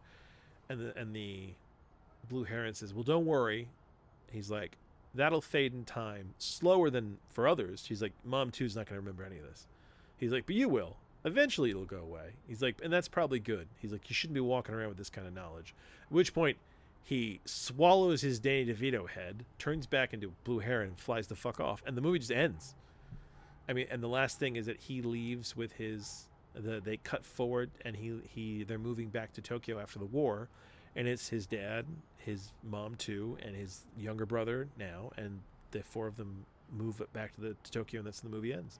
Now, I'm leaving a lot out because there is just a ton of random weird shit. There is a lot of world building that happens in this, but it's all visual. They don't spell things out to you, and I think that's what bothered my father-in-law, because he was kind of looking for logical explanations. And I remember I was reading a review of the movie afterwards, because I was like, I'm kind of curious, what's going on here. And the review said, no, there's a dream logic. The second he goes into the tower, you are in a kind of weird dream logic. And it all makes sense to itself. And they're right. Once Alice crosses into Wonderland, Wonderland's got its own rules. But it's so well done. This is one of those movies that if you told me they were going to try and do a live action version, I would be very fascinated by how they're going to do it. Because there's this effect at the end where the world is collapsing, and the literally the fabric of the world is kind of shaking around them as they're fleeing. There's all this just weird stuff that's going on, and the idea, the way that they take these things that are adorable, but then they make them horrible. So it's like the parakeets. When you first see them, you're like, oh, that's so cute. And the Blue Heron's like, no, they're not. He's like, they're terrible. They eat everything. He's like, you got to stay away from them. And yes, for the rest, they're kind of dopey and funny. By the way, one of the parakeets is voiced by Dan Stevens, which is another, there's just such great voice acting in this. Yeah, I mean, it sounds like a stacked voice cast, that's for sure. Oh, it is very stacked. Yeah, it's a very stacked voice act. And I think Mom 2 is voiced by the girl from The Boys, the girl who plays Kimiko, who I don't know the actress's name. I don't watch it, so I wouldn't know. Either way, yeah. So it's I enjoyed the fuck out of it. It was really good. I mean, it definitely harkens back to Spirited Away, but there's something. Spirited Away is sometimes feels like it's more of a kids movie, right? Whereas this movie feels at times like it veers, like it's two movies at once. Like there is a very adult story in here mixed with a very child story. You know, because the boy himself, he's not a normal kid. Like, he's very mature and he's traumatized. He keeps dreaming about his mom on fire. Like, this is a movie about loss and grief and moving on and transition. You know, and I was trying to find out if there was like if there was any reference to like Miyazaki's own youth in this. Like, did he lose his mother? Like, because it feels very personal on one hand, but it is such a wild, weird movie, and yet at the same time, it allows for all this quiet. So, you know, sometimes when you watch, like this is not an American thing. So, you know, sometimes when you're watching, like, I'm trying to think of a movie that did this really well. Hey, you know what? When you watch like any kind of foreign Japanese movie, there's always this period in the beginning of the movie where there's kind of like a lot of setup, where you get a sense of a character's life, a kind of a sense of their day. There might not be a lot of dialogue. It's just kind of, you know, they don't tell you, they just show you, right? And it can feel like there's an immense sense of quiet at the beginning of the movie. Do you know what I mean? There's a few movies I've seen like this. Man, I'm trying to think. You remember that movie about that guy who sneaks into that woman's house and then proceeds to live there behind the husband's back? Do you remember that one? I think it's called. What was that one called? Who's in it? No, it's a foreign Japanese movie where like he's a guy who breaks into people's houses and he lives there for a while, but then he like cleans up and he leaves to make sure that things are like better than when he left. And then at one point he breaks into this house. And he breaks into the house. And when he breaks into the house, there's like a woman who's in a loveless marriage, who is just like on the verge of killing herself. Yeah, and then when she discovers this guy, she's like mesmerized that he's there, and they start having this kind of weird, like almost like affair. God, what was that movie called? I know what you mean though. And he's kind of there behind the husband's back. In the trailer, there's a great. I've seen the movie, but in the trailer they use this one scene where, as the husband turns to the left, this guy reaches beyond him and starts eating his food, and it's just this like perfectly timed, like, you can't see me, therefore I'm not there effect. Anyway, movies.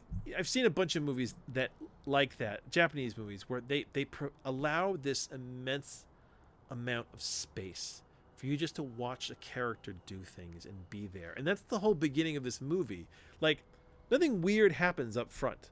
The very beginning of the movie is that the boy remembers the fire, and you see like 5 minutes of him running through Tokyo and Tokyo on fire, and then the next thing you see is all just, they're driving here, they go here, they meet the new mom, he goes to the new house, he meets some old ladies, he goes and he finds his room. Like, it's just very sort of quiet, and then the weird ramps up, and that's then kind it of ramps like up more. Bateau and his dog in Innocence, where he just kind of goes and gets the dog food and you know, goes like home and feeds the dog and takes the dog's ears out of the bowl, and he just kind of sits there and the dog falls Ghost in the asleep Shell on has him. that.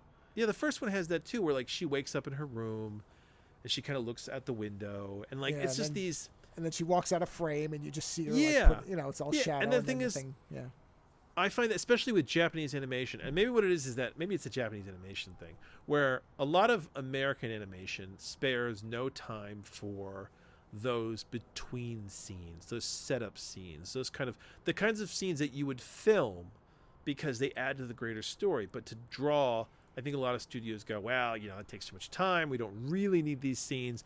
We only want the most important scenes, right? Can you imagine an American animated thing like the middle of Ghost in the Shell, where the plane is going by and she's just looking at things and nothing's happening? Yeah, that's the thing. Like, you know, Ghost in the Shell. I mean, Akira. Imagine the opening of Akira done if you were trying to cut out all these useless setup shots. Well, you wouldn't have seen the fucking city at all. Right? Miyazaki does this really well in this movie. And then the second the weird starts to crank up, it just gets so gloriously weird. And if you can watch this, and like I think the thing is like, I was never going to see that. Let me rephrase that. I wasn't going to see this movie anytime soon because we're kind of moving through Miyazaki movies slowly, right? Like I really wanted to watch Porco Rosso because I love that movie. But my mother-in-law actually wanted to see it because she'd read that it won I think that it was either won an award or was nominated, and so she was curious. And like I was like, shit, yeah, we'll watch a Miyazaki movie. That's cool. And yeah, it's just there's a very adult story in there, I think, if you watch it and you pay attention. And it can also be a kid's movie because I mean, listen, when the heron suddenly turns into like a Danny DeVito and he's like, hey, I'm not gonna fucking help you. He doesn't curse, but he probably should. I'm not gonna fucking help you. You shot an arrow through my beak. Fuck you, buddy. Right? Like it's hilarious. But then at the same time, the heron regurgitates a head. There's almost like this weird horror element to it too, because at one point, before the heron is told that he has to help the boy, he's like fucking with him, and he makes like a shade of his mother. But when the boy runs over to touch it, it literally melts. And the way they animate it is so disturbing. It literally all just melts like a wax candle into a puddle. And the heron's like, you fucker. He's like, you touched it. He goes, if you hadn't touched it, it would have lasted longer, you bitch. So yeah, I think it was so great. It was such a great flick. I was never one of those people who wanted to go on and on about like the genius of Miyazaki, but like there is a genius to Miyazaki. I was going to say you really don't have to because numerous others have. I know, but the thing is like, when they have something like that, everyone's like, oh, he's a genius. I was like, is he really? But you know what? Like having recently seen a bunch of his movies, I'm like, yeah, he's, yeah, he kind of is. I mean, he does really good stuff. Listen, I love Porco Rosso. Porco Rosso feels so different than any other Miyazaki film to me. Like, there's nothing. The only fantastical element of about him is a lot of his stuff does not feel like the same thing over. Yeah. Now this, I do feel like Spirited Away, and Howl's Moving Castle, and The Boy and the Heron. I feel like the three of those are very linked in their magic. Spirited Away and The Boy and the Heron more so, right? But they are their own movies with their own stories. Like, he's not retreading territory. Spirited Away, the little girl and her parents go into the other world, and their parents get turned into pigs, and then she very nearly gets turned into a pig herself, and then it's her trying to figure out a way to get the fuck out.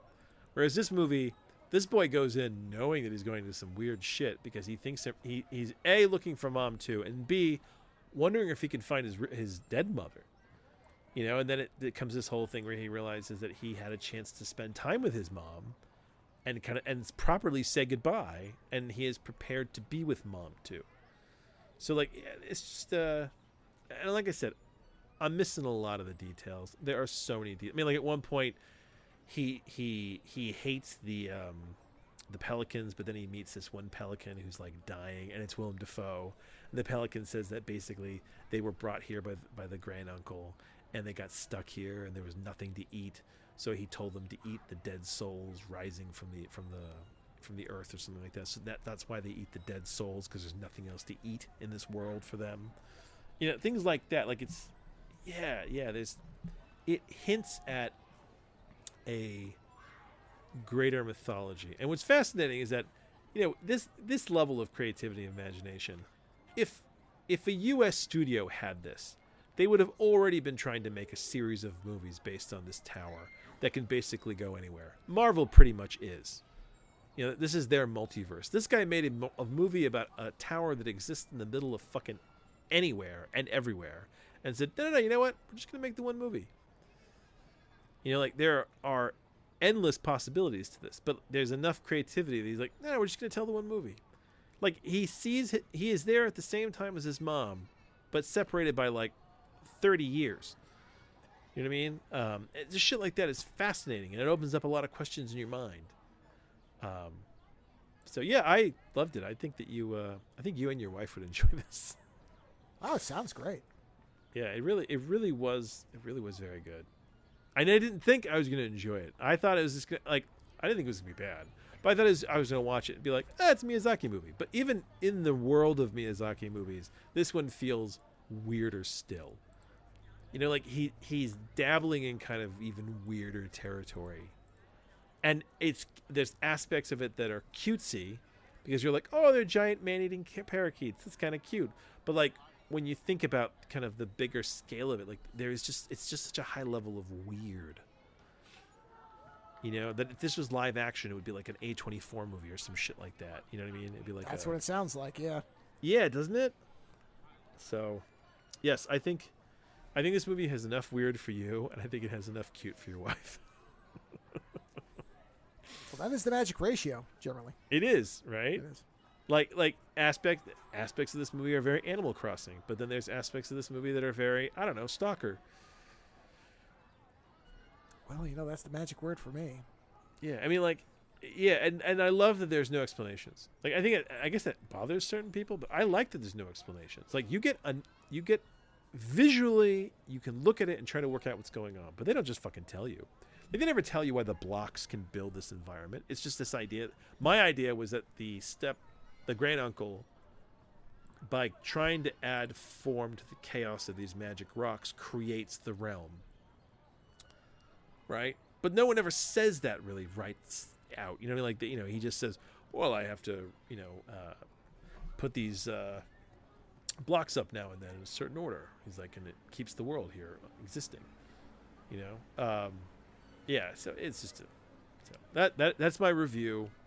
Boy and the Heron, which everyone said was a good movie, is in fact, surprise, a good fucking movie. Well, it's good when that works out. When it isn't just it's a weird. bunch of. Isn't it weird when that works out? Well, I'm in the same boat as you. When everybody's screaming about somebody, I think, okay, well, it can't be that good, really. Can it really be that good? Well, let's put it this way: it's not that, but there's more times than not that it isn't. So you begin to become, and plus we do know what the world of marketing and promotion is. So you sit there and go, well, how much of this is honest and how much is this? You know what? Listen, maybe that's what it feels like, an honest movie. That sounds weird, but it feels like an honest movie. Well, I think that's what Miyazaki is known for, is he makes very sincere films. Like, he doesn't have to make movies. He, at this point, the man could retire. Oh, God, no. I mean, he's already retired, 5 times? This is supposedly his last movie, but they keep putting quotes around that because, he keeps saying that, and then he's like, well, I'm bored. I had one more thought. So I'm bored. I want to make something else. I was watching a slug climb over a toadstool, and I thought, wait a minute, I got an idea, and I'll make a movie now. I mean, listen. Just the scene where the heron like regurgitates the head is just so weird. Sure. Yeah. Well, that's what I mean. And I love that, like, so many of the characters have this kind of caricature look. Like, the old women all look like caricatures of old women. So, yeah, anyway. Yeah, it was fun. It was fun. At some point, I'll have to have my kids watch, like, Princess Mononoke and things like that, which are his more... that's one of my favorite ones. That's the first one of his I ever saw. Mononoke might be my favorite one I've seen of his so far. I haven't seen them all, but... Neither have I, but you know what? I kind of want to Porco Rosso is very good. But Porco Rosso is... He's fucking cool. Actually, you know what? I guess I would put those on. They're different types of movies. They're very different. Yes. But Porco Rosso is more of a, I can watch it any time. Mononoke, though, when I watch it, I really kind of watch it. Well, yeah, because Mononoke is a very serious movie. It's a very dense and serious film. Whereas Porco Rosso is like, it's a flying pig. Hey, we're gonna have a race in the sky. Oh, pirates! Ooh. Oh, we'll fucking kill these pirates. Hey. Oh, yeah. Ha ha ha! Yeah. Yes, exactly. Exactly. Yeah. And that's the thing, is that is a movie that, he's cursed. He's been cursed by a witch to look like a pig, and that's it. Right. That's where the magic ends. ends. The movie. Yeah, beyond that, that's as much strangest as you get. Everything else is straightforward. It's like airplane racing and air pirates and fucking machine guns in the sky and and that's a very different movie than The Boy and the Heron, which is good. I'll bet. Yeah. So yes, I definitely think you should see it. I think this is one of those that's weird enough that you would watch it and you'd. Well, it sounds like a David Lynch anime, and that's it is. I'm good. Still thinking about it because, like, the thing is, because he doesn't spell it out for you, you're afterwards. For me, I'm still sitting here going, well, what did that mean? Like, was it this? Was it that? Is it meant to be this? Like, what would happen if the boy had taken over the realm? Like, could he never have gone back? Like, I have all these questions. And at one point they say, they said the grand uncle, he disappeared. He knew too much about the world or some shit like that. There's just various like ideas being thrown around, but there's subtle ideas that you don't catch right away. You have to pay attention, and then when you pay attention, you're like, oh, that's some serious shit. Okay, So yeah, I love it. I loved it. It was great. I love that all Miyazaki movies are animated the same way too. Like, it's not like he doesn't wildly change his art style.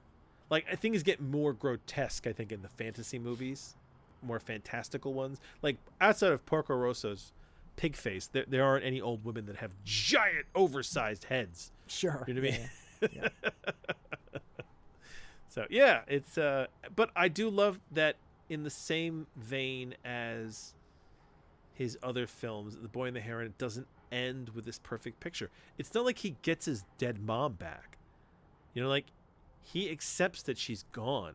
He gets to see her young and say goodbye to her, but he doesn't get her back. He has to move on. And then he ends up right where he started at the beginning of the movie. He has his dad who cares for him, who wants to take revenge on his behalf. And he has this new mother who was his aunt, right? He has a family, and he has to come to terms. And like other movies, like, it doesn't end exactly the way you think it's going to end. There's always a level of loss in his victories, in his endings. And I like that. There's no perfect picture at the end. For what is a fantastical movie, there is a strange air of the reality that things don't always work out the way you want them to. So for a movie that deals with magic and regurgitating head herons and magical realms, at the end of the movie, his mom is still dead. His father has still remarried. He's going to have a brother soon, half brother. There wasn't a magic bullet that changed everything. It changed how he felt about it, but that's it. I like that. That's a very not American cinematic experience, or at least that's my opinion. All right, look, it is definitely not American because things aren't being explained. I often feel like that's to go back to Lynch. Why Lynch stands out in American filmmaking is because he doesn't make American films. He doesn't care about explaining. He makes European type of films. And the thing where is, it's like things can be left to you to fill in. Yeah, and what's fascinating is that, like, the very thing you were talking about with the quiet moments, reading. that's what people blame Lynch, say he goes overboard, where you just watch somebody doing nothing. No, like but the famous sweeping the floor thing in the Twin Peaks season 3. But there is a context to that. But there's something. There is something going on. Yeah. But when you read, the thing is, I've talked about this before. When you read, right, so much of what you read is you putting of yourself into the book, of right? course. So, like, absolutely. I think we talked about this last in the red couch. It's like, if I say, Bob sits on a red couch, your red couch and my red couch have nothing to do with each other. That's right. Oh, they're both things that people sit on, but, like, is your couch leather? The chances that the two of us visualize the same couch is next to zero. But what makes it perfect, actually, what's fascinating, is when you start to see the same things that other people see, and that's when you know that you are closely linked to someone's psyche. Sure. It's like, there was a video game where you and I came out and we both dressed up exactly the same. Oh, in The Ascent, we picked the same costume. Yeah. We had no idea what the other person was doing. We walked out, we looked at each other. Except for the colors. The colors were different, but otherwise we were wearing exactly the same thing. Which was bizarre, but yeah. But the thing is, like, there's a linked level of our psyche. There's something. Right? Yeah. But outside of that, yes, you bring in yourself, and that's what makes reading such a fascinating experience, because the author comes to you and gives you, like, hey, this is the skeleton of the visual, fill it, and then you fill it with your vision. Well, to some degree, that's what Miyazaki is using. He's saying, hey, I'm showing you these visuals, but I'm not going to tell you everything, because I want you to inject some of yourself into this. I want you to make a leap. I want you to decide what it is. And that's the same with, what's his name? Your director. Which director? Twin Peaks. Oh, Lynch. Lynch, sorry. Yeah, Lynch, sorry. yes. Like I'm getting terrible with names. Oh, it's okay. David Lynch. Lynch does the same thing where he doesn't want to spell it out to you. He wants you to have to engage and give something of yourself. You don't get the story unless you're willing to give something up. To inject some portion of yourself in there, to make a leap, flex your imagination. There's too many movies that we watch where it's like music for people who are imaginatively handicapped, where they sit there and go, just chew my food for me, right? And it's like, no. You don't get to daydream through this movie and look at your phone and check the stocks. You have to be engaged. You got to actually look what's going on, because there's visuals in this movie that aren't going to be explained. And I like that. And it's fucking ridiculous that I have to watch a Japanese quote unquote children's movie to get that level of engagement. Where it's like, otherwise I'm watching a lot of these American blockbusters and they're like, that's the hero. He's gonna kill the bad guy. He gets the girl in the sunset. Now movie over. And you're sitting there going, did I have a stroke? Michael Bay. What just happened here? Michael Bay. Yeah, I was actually thinking of Michael Bay. There you go. I bet you were. How could you not be? But it's like, you want more. You want more than just that. You want to be, The only thing Michael Bay leaves to your imagination is, what would a film without explosions and overhead helicopter shots look like? And let's be clear about Michael Bay. I think Michael Bay's writing is shit. But I will give the man credit for his Bayham. Like, he knows how to fucking The Rock chaos and action. Yeah, and here's the thing. What I would love to do is I would love to take an excellent script, a really intelligent, over-the-top, A-level script, and then let's see what Michael Bay does with it. Michael Bay's Fury Road. Yeah, that's what I mean. No, because Fury Road has there's too much open territory there for him. Well, there is something to it. Give me a movie that is a very amazing script, and then let's see what Michael Bay could do with it. But it can't be something where he's got too much room. It needs to be L.A. Confidential. Oh, that would be funny. I was thinking like Sneakers or something like that. Oh no, he'd never take that. There's nothing in there for him. L.A. Confidential at least has guns. I think you have to be able to give him something. There's no shooting in Sneakers. I mean, it's just going to be. I don't think he'd even bother. Yeah, he'd be like, no, there's no car crash. Actually, no. Each hack would end with the other side of the hack being exploding. You know what? They would just short out the phone line. They'd blow up every phone in the office. I want Michael Bay to do Demolition Man. All right. Come on. That might be interesting to watch. Sure. Yeah. Sure. But either way, so the thing is, I know I slag on Michael Bay, but I slag on him because I don't like his writing. I don't like how dumbed down his movies are. But visually, the man has his own style, and he knows how to direct an action sequence. Well, he's a Zack Snyder. Yes. Oh, yeah. That's what he is. He's the same thing. I mean, yeah, Zack Snyder, when he writes his own movies, I don't like them. But his visual direction is fantastic. Yeah, visually, he can make things look exciting. Sure. But again, that goes back to the whole, I don't really need to know what's going on. Things are going boom. Look at this. Boom. Fireworks. Yeah. Like, that's the reaction you have to it. Whereas to have to watch a movie where you're sitting there going, oh, yeah, what the hell is going on? Oh, shit, they're not going to tell me what's going on. I got to figure out what's going on. What the hell's going on here? Yeah, there's like people online that are like, all these sites are like, here, we'll explain to you the ending of The Boy and the Heron. I'm like, why do you need some asshole online to explain it to you? You watched the movie. What the fuck do you think happened? Right? He meant, it's up to you. You're supposed to be able to. There are movies that are made for you to not have to think. That's fine. That's the Michael Bay. Solaris. Type. You know what? Solaris. I know a lot of people who hate Solaris. Either version. And I remember I went to see, I've told the story before. I went to see the Clooney Solaris with a friend of ours. And when we got into the movie, my friend was like, what the fuck happened? It was a waste of time. And I was like, what the fuck are you talking about? That movie was like heart-achingly beautiful. I I love the ending of the Clooney Solaris. The fact that, like, you know, he realizes he's in some kind of simulation or fantasy, and then the woman looks at him and goes, "We don't have to think like that anymore." And you're like, yeah, Right. they've totally broken the rules. Like, it's not, this isn't what you consider reality anymore, guys. But I think that is such a difficult concept, you know, that for some people to wrap their heads around the idea that, you know, you can change all the rules, you know?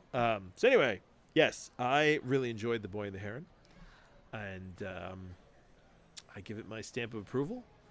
And yeah, I would look forward to the day that you and your wife see it and what your opinion of it is. I'm sure I'm going to enjoy it. I mean, just from what you described, that I like Miyazaki films generally. Some I like better than others, but I don't ever dislike any. So I'm sure I will like it on some scale from 5 to 10. I want to see if I can find the footage of the heron regurgitating the head. Oh, I already saw it. Oh, you already saw it? Okay, good. Yeah, isn't that creepy? No, it's fantastic. It's great. like it's just things like that. That's never going to happen in a Disney movie. Miyazaki does a lot of really visually. I don't want to say horrific. But is the wrong word. But doesn't it look like a Danny DeVito head? It does. No, it definitely does. Like, I know that they got the guy that got to do it, who's like this kind of really handsome younger guy, but it's like he's doing his kind of like DeVito Batman voice. Yeah. No, he has a lot of disturbing visuals that are just to the line before they become horror. Yeah. Off-putting. He walks the line, especially like Howl's Moving Castle does that. Yes. A lot of his stuff does, where there's stuff that comes right up to the line where you're like, oh no, and then it stops. But there's still something very off about it. Whereas, you know what? I would draw a line, and this is going to be weird, but I would draw a line from Miyazaki and Clive Barker. Oh, yeah. Clive Barker goes past the line, Miyazaki stops. Yes, but they both have this kind of, like, especially like a book like a Magica. Like, well, okay. All right. Yeah. Well, there's the one. Which book is it? I think it's Weave World, where there's the world inside. There's the two sisters, and one of them's big and huge, and she's like slimy, and then something comes out of her vagina. Now, Miyazaki would have stopped at the vagina part. He would have had the large, gross, slimy woman who would have become way too close to a young man and began to suffocate him with her presence, but would not have had a monster emerge from her vaginal cavity. That's where Barker goes. He goes like, no, we got to keep going. And in that respect, it's a weird thing because you can draw a line from Miyazaki to Barker. No, that's what I'm saying. But then Barker just keeps going. Miyazaki has a restraint. But Miyazaki has restraint where Barker doesn't want to be restrained. He wants to keep going. But then Barker did kids' books after that. Well, but this is our point. This is not like these two people. Like Barker and Miyazaki could collaborate. I can see the movie. Oh man, wouldn't that be something? Didn't the guy who did? Oh no, what was it? Was it not the guy from Death? No, he didn't want to work with Miyazaki. There's somebody weird who wanted to work with Miyazaki, but I can't remember who it was. Because I know that the guy from Death Stranding wanted to work. Who did? Hideo Kojima. Yeah, he wants to work with. Well, that was working with Guillermo del Toro. Yeah, exactly. Del Toro's in Death Stranding too. I know he is. Yeah. Yeah. So but like those two. Like, no, I'm sorry. He's in Death Stranding 1. George Miller's in Death Stranding 2. Yeah, he is. Yeah, but like those two, and like George Miller's another one, right? So George Miller, Fury Road, but George Miller, Babe, and Babe 2, Pig in the City. Kojima said he wanted Miller to do a Metal Gear movie. I'd watch the shit out of that. I would totally watch the shit out of that. Dude, if Miyazaki did a Metal Gear movie, I'd watch the shit out of that. No, I would. If Miyazaki did an animated version of Weave World, I'd watch it. Oh, my God. Because there's a lot of... Well, it would. And all you have to do is sand off a couple edges, but you don't lose the story. If he did a Magica, that would blow my fucking doors off. But see, that's... Certain Parker stories, I don't know how much you can sand off. Weave World is pretty easy to sand some of the stuff off. I'm telling you right now, I think you can sand the sex... Mostly. Mostly. You can say a lot, but then would Barker be okay with it? You can have the genderless Pio Pa. I think that Miyazaki could get away with that. You just can't have the fact that Pio Pa sells herself as a prostitute to pay the bills. Well, regardless, I could see the two of them collaborating on what I don't know. I love that we've somehow taken Miyazaki and we've crossed into the realm of horror. But he's close. I was going to say it's not that far. It's not like it's a huge river to cross. It's more like a little stream in the woods. Yeah, it's like. And on one side is Miyazaki, and standing No, about 20 feet it's away like is one Barker. of those state crossings where all of a sudden there's a sign that says "You crossed into Pennsylvania," and you're like, yes. "Oh shit."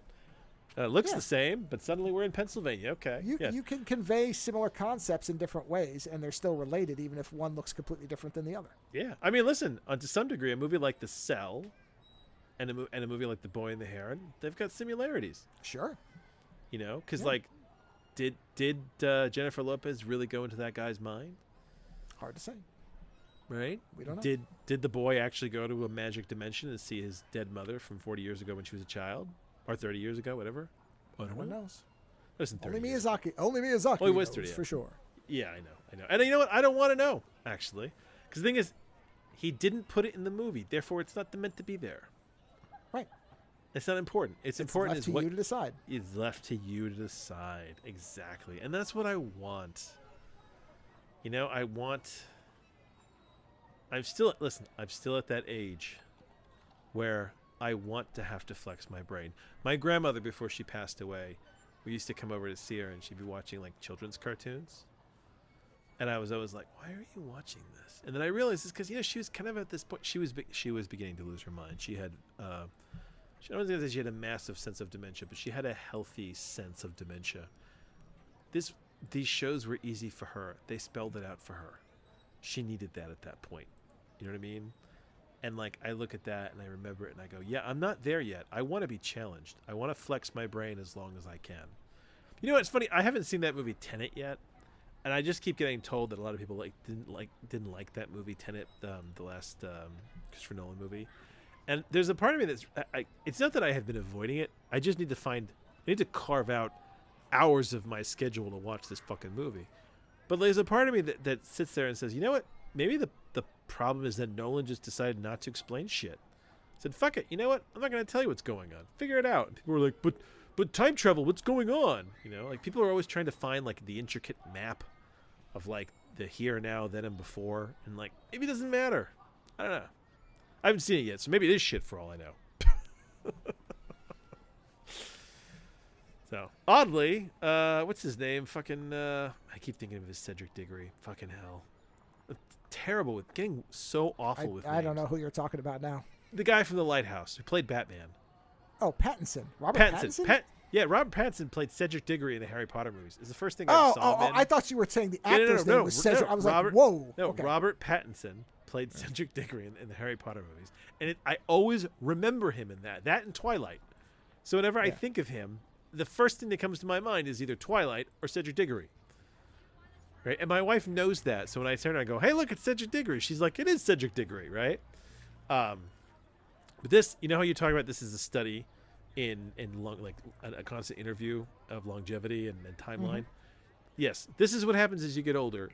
For me, I'm starting to lose names. I used to have an encyclopedia, recollection of names. And I'm at that point now where, like, I see the faces, I know who they are, I can tell you all the movies they were in, and I can't remember their fucking name. Happens all the time lately. And I want to blame my sleep medication, because ever since they put me on melatonin, and they're like, this is perfectly safe. I'm like, you know what? I understand you're telling me that it's perfectly safe. But since I got on this stuff, I just can't fucking remember names like I used to. And I bitch about that to people. And like my wife is like, you're just getting older, that's all. And I'm like, is it? I was like, but you know what? I guess this is the thing. Sleep well at night. Remember the names of actors. Maybe it's worth the trade. Oh, it's definitely worth the trade. You could look up actors' names. That's what you have Wikipedia for. You can't look up a good night's sleep, so whatever. I think you're on the right side I love of that one. I love that. That's a great line right there. You can't look up a good night's sleep. No, you can't. I'm going to remember that. Every time I forget a fucking name, I'm going to be like, that's okay. You can't look up a good night's sleep. You cannot. Thank you. Thank you, my sage. Sure. You guided me. Anytime. Happy to help. Oh, man. Jesus, what were we talking about? We were talking about Miyazaki, and then we ended up with Barker, and then we ended up with horror, and then we ended up with forgetting names. Yeah, so I think, you know where we are now? We're at your review.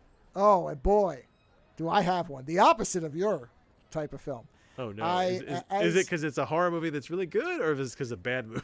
No, it's a really, really great movie that I never even heard of. All right, give me a name of the year. All right, it is Cop from what year is this? 88, starring James Woods. Have you seen this Wait a minute. Hold on one second. Have you seen this? Maybe you've seen it. I think I have. Hold on. Let me read the description. He's a cop. The title kind of says it. Okay, I have seen this, but I don't remember. Okay. I never even heard of this. The only reason I knew about it is that Criterion Channel, my true Lord and Savior, Criterion Channel had another collection called Neo Noir. Yeah. And I was kind of going through it. About half of them I'd seen. And I saw this one that said just Cop. And the description was interesting because, James Woods may be a scumbag as a human being, but I tend to like him in the movies. Oh, fuck it. Listen, I watched so many James Woods movies. That's what I'm saying. And he's generally really good. I hate to, I don't agree with his politics now. But when I was a kid, James Woods was one of those, crazy badasses from movies. He's one of those badasses I liked from the 80s before everybody had to get super jacked. Right. You had these guys that were just fucking They had the badass. Energy. They had this energy. They had the energy that of a badass human being, and he was one of them. Right. So on this list from Criterion was Bad Lieutenant, a lot of the usual suspect stuff, but I saw, not usual suspects, ironically, but I saw Cop, and I went, okay, I like James Woods at this time period, and it described this as this sleazy kind of city homicide thing. I'm like, all right, I'm gonna watch this because it just interested me. Plus, hold on 1 second, really quickly. I just have to know. Yeah. Is the serial killer in this movie called Birdman? No, he is not. Okay. Just making sure. Birdman is a male prostitute in the film, but is not the murderer. Because he's one of the actors from Grease. No. He's barely really in it. He's a very minor character. Just checking. I was very curious. That's all. But what I didn't know at first, and then once I got to the end and I saw the name, this is by the same author who did L.A. Confidential, and that makes complete sense. Shit. Because this feels like a trial run at making L.A. Confidential, both in story and in the film. That makes me now want to see it. Oh, you like I said, I don't like Boy and the Heron. You'll like this. I'm pretty sure I saw this at some point, but so long ago, I was probably a teenager. No, you should watch it again because it's fascinating. In fact, the James Woods character feels like almost a rough draft of the Russell Crowe character. There are so many direct similarities, even in the fact that they both hate people who hurt women, that I went, yeah. And I think this book did come. Wait, where's the book? The book is called Blood on the Moon. It's from 1984. Let me look up L.A. Confidential. What was the book that was based on? Or did he just write that movie? Was that based on a book? I know Elroy was involved. Is it based on L.A. Confidential? Where's the book wow. The Blood on the Moon book was rejected 17 times by publishers due to its violent content. I have a book I need to read. 84 predates. It's 84. L.A. Confidential was written in 90, so it predates both in book and film. That makes complete sense. So movie starts off, and basically and it's a beautiful kind of intro to a character that tells you a lot of things that you need to know right away without having to waste a lot of exposition. What?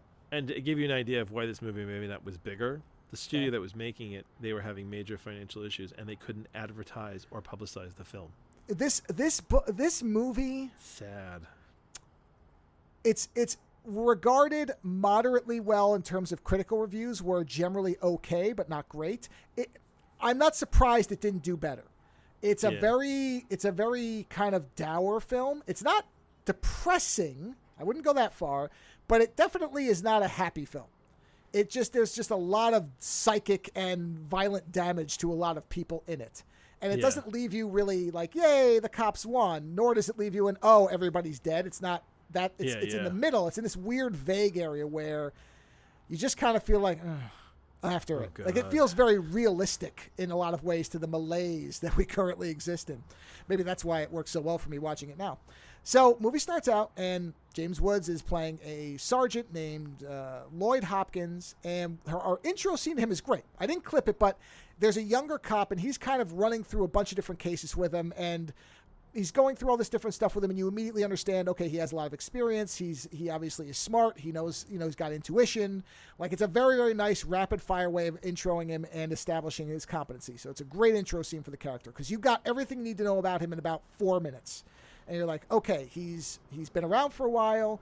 He knows what he's talking about. He understands police work, and like he's just handing this kid these different things, saying do this, and very, very great setup for a character. Like one of the best kind of things where you don't have to have people saying, "Oh, Hopkins, oh, you know what he did? He busted up." No, none of that shit. They just do away with it immediately, so you know where he is, and then the movie never really goes back to.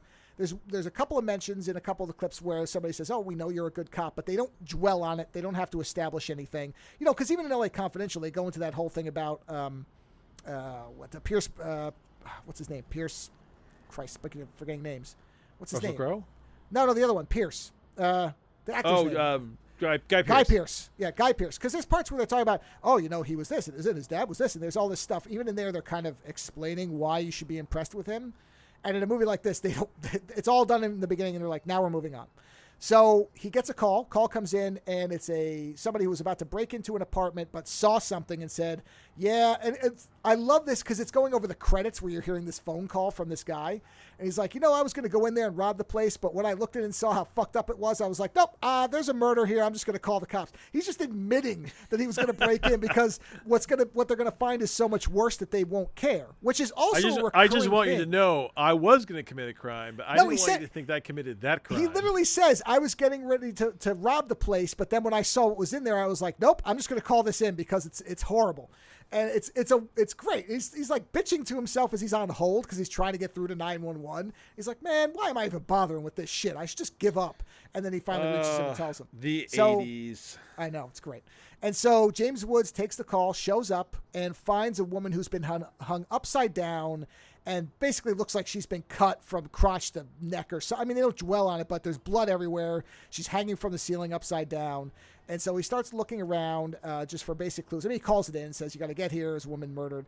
And he's looking around and he sees that she has this little section of like a mini bookshelf. And there's a bunch of books. And one of them has been taken out and has prints on it. And so he knows that the murderer moved the book because it's in the woman's blood.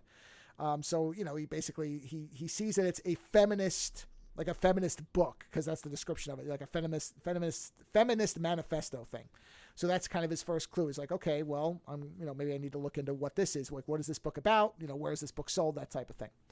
So right from there, we see later that evening. So he's now got that case. So that is the starting point of the movie, that he has this case of this one woman's murder, or what everybody thinks is one woman's murder. And so that night he goes home, and he's got a wife and a little girl, and the little girl is waiting up for him, and she says, tell me a bedtime story. And he's like, okay, I'll tell you one, and I'll tell you a short one, then you got to go to bed. And he starts telling her this gruesome, way over detailed type of murder case or whatever, a drug case, things that you would never tell an 8-year-old. And he's just casually telling her, and this is not unusual, because she's like, she's laughing at it. But it's a horrible thing he's telling her. Like, it's a very adult story. And so the wife comes in and she says, all right, enough of that. Go to bed. And then they go in the other room, and the wife starts to rip into him. So he's married. Briefly. That will end very shortly. So goes into the room, and we immediately get. I mean, this is what you're talking about with the James Woods thing. Like, this is maybe 10 minutes in, and as soon as this whole thing happens, I'm like, oh yeah, I'm sticking with this the whole way through, because I can see what kind of dialogue and scenes we're getting out of James Woods. So here is the wife chastising him for what he's telling her, and his justification for why he would tell his very young daughter the types of stories he tells her. She's really something, that little penguin. Do you have any idea what you're doing to that child? Here we go again. Daddy's gonna catch hell. Daddy? You call spilling out all that filth and violence being a father? Do you, Lloyd? Dan, what do you want me to do, huh? Huh? Want me to tell her about the 3 bears? Is that it? She's just a little girl. An 8-year-old little girl. Can't you get that through your head? Hey, let me tell you something you should get through your head. They're all little girls, Jan. Every one of them. Every one of those pathetic souls who eventually does herself in is a little girl. Ooh. Every neurotic who lies on a couch and pays some asshole good money to listen to her bullshit is a little girl. Every hooker out hustling her ass for a pimp who winds up with a dyke, a habit, or wasted by some psychopath is a little girl. And all these little girls have one thing in common. You know what that is? Disillusionment. And it always comes from the same thing. Expectations. The greatest woman killer of all time. A terminal disease that starts way back when they're all just little girls. When they're being fed all the bullshit about being entitled to happiness like it's a birthright. That's what you don't understand. When to stop perpetrating the myths that ruin their lives. Innocence kills, Jan. Believe me, it kills. I see it every fucking day of my life. Lloyd, I think you're a very sick man. Oh, Jesus. You need some real help. Christ, is that the best you can come up with? Can't you see that she's got to know before it's too late? Know what, Lloyd? What does she have to know? What chance has she got? Mother still believes in white knights and happy endings. I think I'm going to go check on Penny. And then I think I'd like to sleep alone. What else is new? It's right there. I'm like, yeah, okay, I'm watching this because that whole speech is intense. Yeah, I mean, it immediately tells you again. The movie's very good about in very quick fashion getting you into this guy's mind. You know, and he is exactly the type of. He's a complex character because the movie he and the movie and the narrative are so good at. You get this thing where you're like, okay, he's actually a nicer person than I thought. And then they immediately tear it down. Like every good thing he does is got the shadow side where he does something scummy and terrible.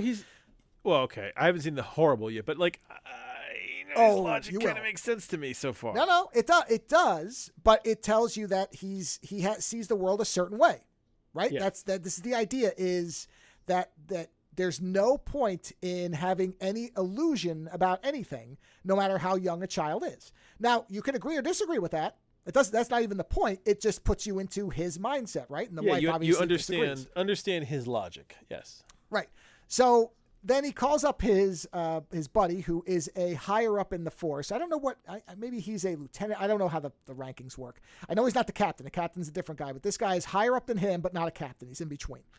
And Is that Charles Dunning? Charles Dunning. Yeah, oh, yeah, he's great in this because he is every bit of the I am so sick of being a cop type of police officer. So he calls him up and he's like, let's go on a stakeout. I got a lead on this guy. And I think, let's go sit and wait for him to get there and let's see if we can catch him. And he's like, all right, fine. So they're sitting there and James Woods is all like, yeah, this is great, man. It's like the good old days. We just go on a stakeout. And Charles Dunning's like, yeah, okay. But Charles Dunning is older and he's overweight, so he's not as thrilled about it. And so they go up and they find these people that they think are the suspects, and they get the guy goes after Durning. So James Woods shoots him like 40 times. And Durning's like, well, I guess I'm getting old if a guy can get a jump on me. He's like, yeah, well, his girlfriend's pretty sweet. So why don't you stay here and take care of the paperwork? And I'm going to take this lady home, which means he's going to go fuck her, which is exactly what happens. So he leaves Durning with the body of this guy that they just shot, and they call it in, and then he leaves and he goes and he has sex with this woman. So then we see him and he's researching this thing and he's looking at different evidence, and he finds that there were classified ads that were with the apartment number that the woman was found at that were like, classified sex ads. And he's hanging out because he goes. This is for the serial killer, the woman. The woman who was killed. In the apartment yeah, the case. one who they found. Okay. Yeah, so he's tracking that down. He goes to the place where the ads were placed, and the guy says, "Well, yeah, I remember her. She came in with a really tall, good-looking blonde." And he's like, "Oh, okay." And so he hangs around, and sure enough, a tall, good-looking blonde comes to check, I guess like a PO box or something that's associated with that ad. And so he grabs her and he says, "Hey, who are you and why were you placing this ad?" And she explains, and this is when I started getting real heavy LA Confidential kind of deja vu stuff. And she's an actress who's past her prime, and so what she does now is she deals drugs in a minor way, and she sets up swingers parties in empty like apartment buildings and houses because she knows a realtor. So basically she gives him a cut and she hosts these parties while the apartments or whatever are empty. And the woman who was killed was writing a book and wanted to know about these parties and kind of made an agreement with her that she wanted to show up to see one and kind of write a thing on it. And Hopkins says, "Oh, do you have like an index of these people because one of these people might be the killer. And she's like, yeah, I have a Rolodex of it. You can come by and you can get it. He's like, all right, I'll come by and I'll get it. So he goes back. He has to come by. Is he going to have sex with her too? He does later. But first, he goes back to the station before he goes to get her Rolodex, if you know what I mean, or leaf through it. And he goes back and he finds that he was sent a letter by the killer that was written in blood. And they figure out that it's probably his blood. And it's a poem. And the poem has a phrase in it that Hopkins thinks means that he has killed other women. Yeah. You said the poem, and the first thing that popped into my mind was "Hickory Dickory Dock." Yeah, exactly. Yeah. Andrew Dice Clay would have been a wonderful addition to this film. Go on. So he basically he starts forming this theory that, well, based on the poem saying, because the poem has a phrase about, this woman was different from all the others or something like that. And so he thinks, well, that could mean because it was sent to the police and because he included that phrasing, he starts to think, oh, this is somebody who wants to get caught. This is the classic serial killer idea that as they escalate, they start doing things to try to get caught because they actually want to be stopped. So he starts forming this theory.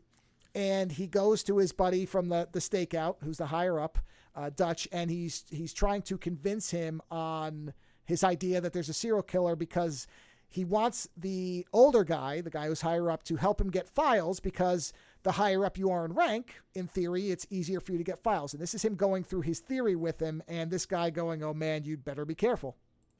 Oh, hey, Dutch. Yeah. I was just looking for you, man. You look all squeezed out, kid. I'm Pete. Dutch, I have a real strong feeling we got ourselves a serial on this Niemeyer killing. Anything behind that feeling? The killer mailed Niemeyer a poem yesterday. You know that some of the lines of that poem could be interpreted that he's killed before. Funny you should write to a woman he's already killed. Well, that's another thing. You know that subconsciously serial killers want to get caught. I think he mailed the poem to Niemeyer, but he wrote it to us. You know what I mean, Dutch? Aside from that, you got anything else? No, not so much, really. I mean, there's a partial prints from that book, The Niemeyer Apartment, that I found, but the computer couldn't match them, and that's not unusual, because the guy's probably never been fingerprinted before. So what do you want from me? Dutch, you know how long it would take me to get the case files on 31 unsolved female homicides? It'd take 2 fucking weeks, and I'd have to go through an inquisition to do it. You, on the other hand, could get them tomorrow morning, and nobody would ask a goddamn thing. What would I tell them if they did? I'll come up with a common denominator or an MO or something, anything to get Gaffney in that fucking department behind this thing. Gaffney?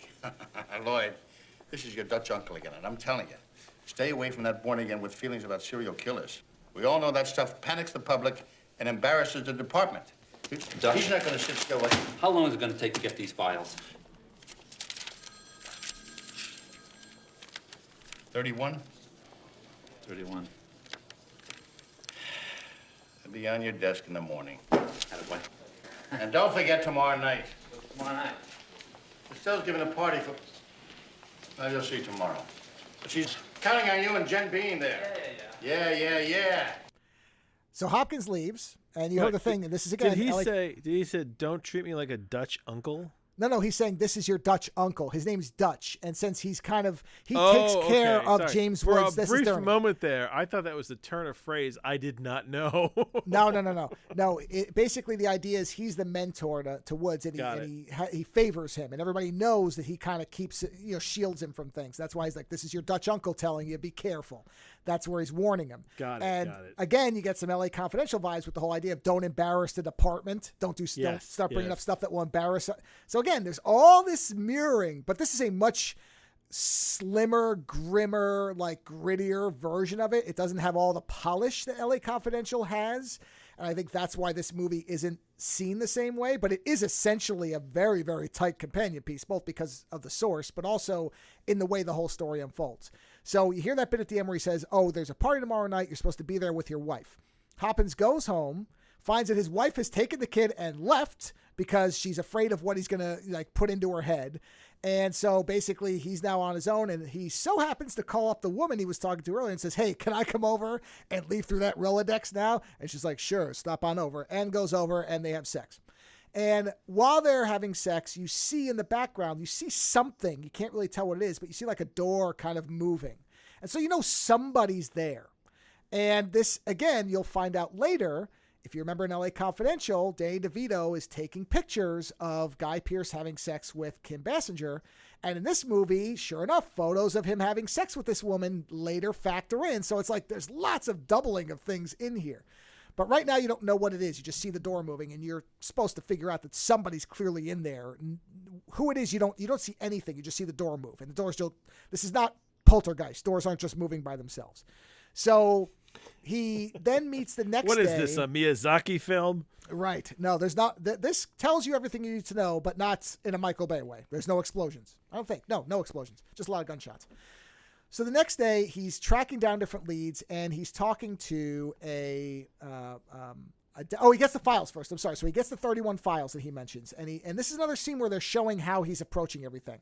And so he lays out all these women who've been murdered since the mid-late 70s, and he starts going through them, and he's only focusing on those that are physically and age similar to the woman who was killed in the beginning, which is generally what serial killers do. They stick with the same types. So like anybody who's black turns over, too old turns over. It's almost like a thing where he's just process of elimination, and he knocks it down to, I want to say, 15 or 16. He's looking for types. Yeah. Commonality. Yes, exactly. And so he gets it down, and he has a list. I think it's 15 or 16 women. And so now he starts looking at when those women, many of them who suicided themselves, which he'll say later is almost that women almost never kill themselves with guns, which I assume is true, but I don't know. Apparently he says any good cop, you'll hear it. He'll says any cop worth anything knows women almost never kill themselves with guns. And so he goes and he finds a beat cop, who works in the neighborhood, who found one of the bodies, and he's questioning this guy. And, didn't you find it kind of odd that, this and this? And you get this idea that he thinks everyone that is not relevant to what he wants is completely disposable. As he's talking to this guy, the guy will give the answer, and then if he keeps going on, Woods just cuts him off. And it's just moves on to the next question. And then immediately, once he's got all the information, just literally gets up and walks out on him. So this is the idea that he is, he is a good cop as far as being a detective, but he is a shit human being. But he's Russell Crowe from LA Confidential. He's a heat-seeking missile. Worse. I mean, but even more. The part where Russell... Well, no, I guess he is... No, you're right. He is a very Russell Crowe character because he does treat women very well when he wants to. Whereas Russell Crowe never feels like he... Russell Crowe's character always seems to have a reverence for women.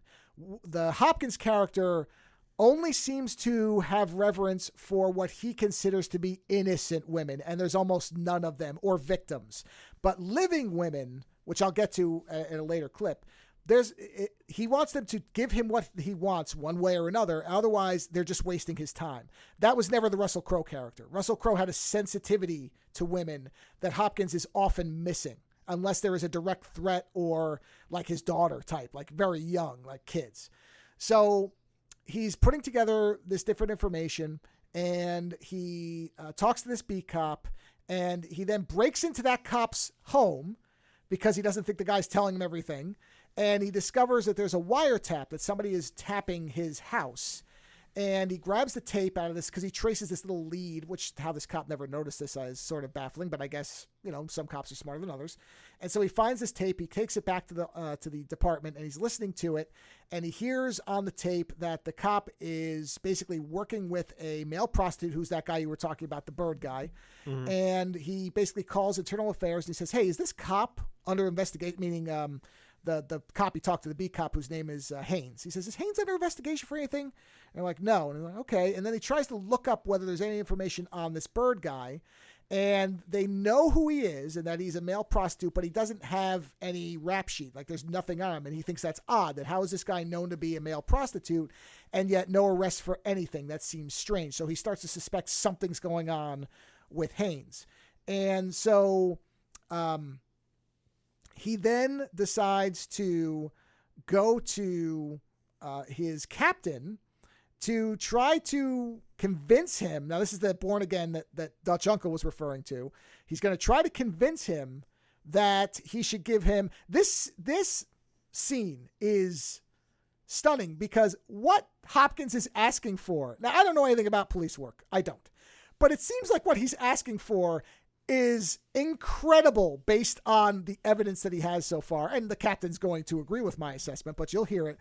But still, this back and forth is something. I mean, I don't know that something like this happens typically, but it's quite interesting to listen to. So this is him going to his captain to try to convince him And you'll hear that he starts off trying to pretend that maybe he's religious before the captain sees right through it. This is what I mean about the Hopkins thing. He picks up things and disposes of them immediately, where it sorts his stuff. But this is quite a fantastic little scene between Hopkins and his captain. Yes, Sergeant. Sir, as you know, I've been working full-time on the Niemeyer killing. Yes, and? And, well, sir, so far it's a stone-cold washout. Then stick with it. I have faith in you. Thank you, sir. It's funny you mentioned that word, faith. I say that because this case has been a testing of my own meager faith. I mean, I've never, as you can probably well imagine, been much of a believer in God, sir, but the way I've been stumbling on certain kinds of evidence in this case has me questioning my beliefs. Hopkins, I go to church on Sunday and to prayer meetings 3 times a week, but when I put on my holster, I put God out of my mind. You want something, you tell me what it is and stop all the bullshit. Right. Sir, in the course of my investigation into the Niemeyer murder, I've come across strong, instinctive evidence that points to at least 16 other murders of young women, dating back 15 years. The MOs are varied, but the victims were all of a certain physical type. Now, I've gotten the case files on these homicides, and chronological consistencies and other factors have convinced me that all 16 women were killed by the same man. The man, in fact, who killed Julie Niemeyer. What do you mean by chronological consistencies and other factors? There are 4 dates of death on the exact same day, June 10th, 2 in the early 70s and 2 in the late 70s. And of these, 2 were listed as gunshot suicides. Now, any cop with half a brain should have known that women almost never kill themselves with guns. Is that it? The last 2 murders have been particularly brutal, which makes me believe he's close to exploding. That means we've got to start pushing him, sir. And I can do that with a dozen experienced homicide dicks full-time. I want liaisons set up with every other department in the country. I need permission to recruit uniformed officers for the shit work and authority to grant unlimited overtime. And most important, sir, we need a full-scale media blitz. I haven't heard any hard physical evidence. You got any witnesses? Any notations from detectives within our department or any department that lend credence to your mass murder theory? No one's bothered to go over the files, sir. How many of these 16 investigations are still open? None, but that's the Are point. there any other officers within our department who corroborate your hypothesis? No. Other departments? No. No. Hopkins, I'm not going to trust you on this. Even though I must admit you're a good detective with a good arrest record. Then what's the problem, You sir? know damn well what the problem is. It's too old, too vague, too costly, and too potentially embarrassing to the department. That's bullshit. Don't talk to me about bullshit, Hopkins. Everyone knows you have a wild hair up your ass about murdered women. And if you really cared about God, you'd first ask him to help you with your personal life. Hopkins, forget this thing. Spend some time with your family. I'm sure they'd appreciate it. Thank you for the advice, Captain. Hopkins, if you go to the media, I'll crucify you. I'll have you back in uniform, rousting piss bombs on Skid Row. 2 days. That's what you've got to give me the help I need. After that, you can get your fucking field reports on the 6 o'clock news, sir. Like I said, maybe not the way you normally would expect somebody to go to their captain to ask for help. I mean, he's asking for a lot. Yeah, like I said, even for me not knowing anything, when he says unlimited overtime, I know what that means. I mean, that's not going to happen, especially because he doesn't really have anything yet, except, it does make what we are shown things that do make sense. Like he is lining things up, but nobody but him is seeing this. So to go to the captain and ask for all this stuff is a stretch, let's say. So as he says, he's going to give him 2 days before he goes to the press, which I thought, okay, is this going to set up a thing where the captain's going to go after him or something like that, which does not happen. It never gets to that point because other things happen too quickly. So his next stop is he's going to different feminist bookstores in LA to try to figure out if anybody has had a man come in and purchase this book that he found or a book similar, the one that he found in the apartment that has the fingerprints on it. And the fingerprints came back with nothing, which he's not surprised by because he says, well, the guy's probably been doing this for a while and has never been caught because nobody's paying attention. But he thinks that there's obviously a reason the guy selected that book. And his hunch is that this is a person who thinks he's either killing, damaged women or something. So he's going around and asking all these people. And so he stops by this one particular bookshop that's a feminist bookshop, and he starts talking to the woman there about this book, and she is going to become important as the story goes on. So this is him showing up just as she's closing the store and basically asking her about the book and what it's about and if there's been anybody weird in her store lately. I'm Detective Sergeant Lloyd Hopkins with the police department. You with the intelligence division? No. No, why? Well, the police department has a long history of trying to infiltrate causes they deem subversive. My poetry has been published in feminist periodicals that are highly critical of your department. Also, this bookshop has been... You can breathe easy. I'm going to leave all that to intelligence, all right? I'm here on a completely different matter. May I come in, please, Miss... My name is Kathleen McCarthy, and I prefer Ms. Ms. Okay. As long as you promise not to call me a police person. Come in. Thank you.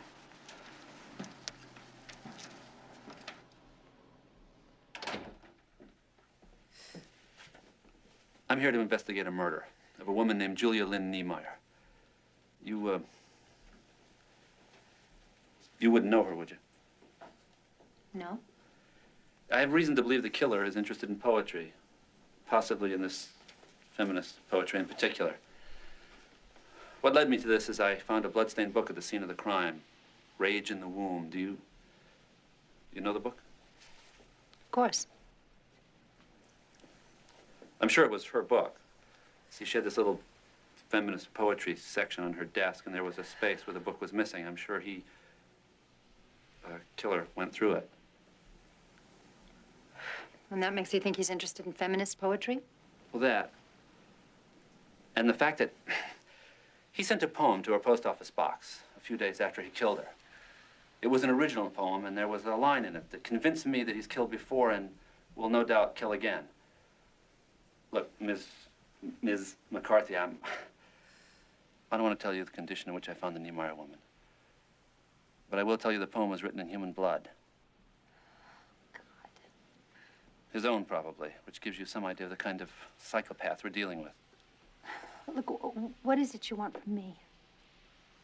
I need feedback on this Rage in the Womb. What is it about? What kind of book is it?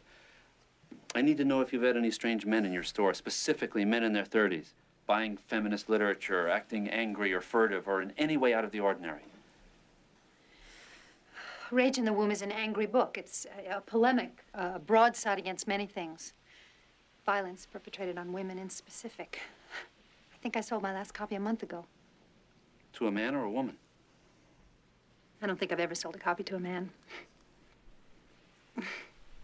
Actually, I don't think I've had a single man in his 30s in here. Now, Hopkins takes that as an opening immediately, where he's like, oh, so not too many men hanging around, and starts kind of getting, starts not really hitting on her, but he's basically kind of sees an opening and takes her out for dinner, and they start to kind of have this semi-relationship going on. And so they show up at the Dutch uncle's house, which surprises everybody because they were expecting him and the wife, and the captain's there, and he happens to overhear, the captain overhears Hopkins saying all this shit about him, but he thinks he's still safe because the Charles Dunning's character just got past whatever test to get promoted. And so then there's a point where he goes out to dinner with the bookstore woman, Kathleen. And she's telling the story about how when she was younger, how she got into like feminism and all this stuff. And she was part of a group of women and they were all kind of poets and artists and all this stuff. And then she was sexually assaulted in high school by a couple of guys. And suddenly they all didn't want to have anything to do with her. And they all basically bailed on her and left her on her own. And it hurt her a lot. And she's telling him this story. And there's a point where he says something that she takes to be insensitive because she says, there's another part to it, but I don't know, it might be too much to tell you this early on. He's like, well, I got through the rape story. Okay. Why not give me the whole thing? And she's like, what are you treating this casually? He's like, no. I was just trying to diffuse the tension. But the way he's saying it, I don't think it was a joke at all. I think he just doesn't care about her. Like he's just kind of like, let's get this moving along. That's what I mean about they go back and forth with him as far as what his morality really is. And so he manages to kind of convince her that he was just trying to diffuse tension. He's like, no, I'm really interested in the story. Now, I'm going to play the story she tells. And in the course of this, she's kind of looking forward because this is clearly like a trauma she's revisiting, right? So she's kind of like 1,000-yard stare, not looking at him. In the course of this story, there are points where you see him looking at his watch, kind of like rolling his eyes, like little subtle things to indicate that he doesn't actually give a shit no matter what he says, that he's pretending to be interested, but what he's really doing is trying to figure out if there's an angle on what he's interested in what she's saying. So just to give you the context of this. But the story, now, I would guess you're going to figure out where this is going right away, as I did, and most people will. And the only reason that maybe I can explain that Hopkins wouldn't is because at this point he figures that this is going to lead to sex with her. That's the only reason I can think that he didn't immediately start to put these connections together. But let me just play this, and I'll let you judge whether you can figure out what this might have to do with anything that's going on. Okay. So now you were going to tell me a story. I guess so. So sit down, because I would really like to hear it. I really would.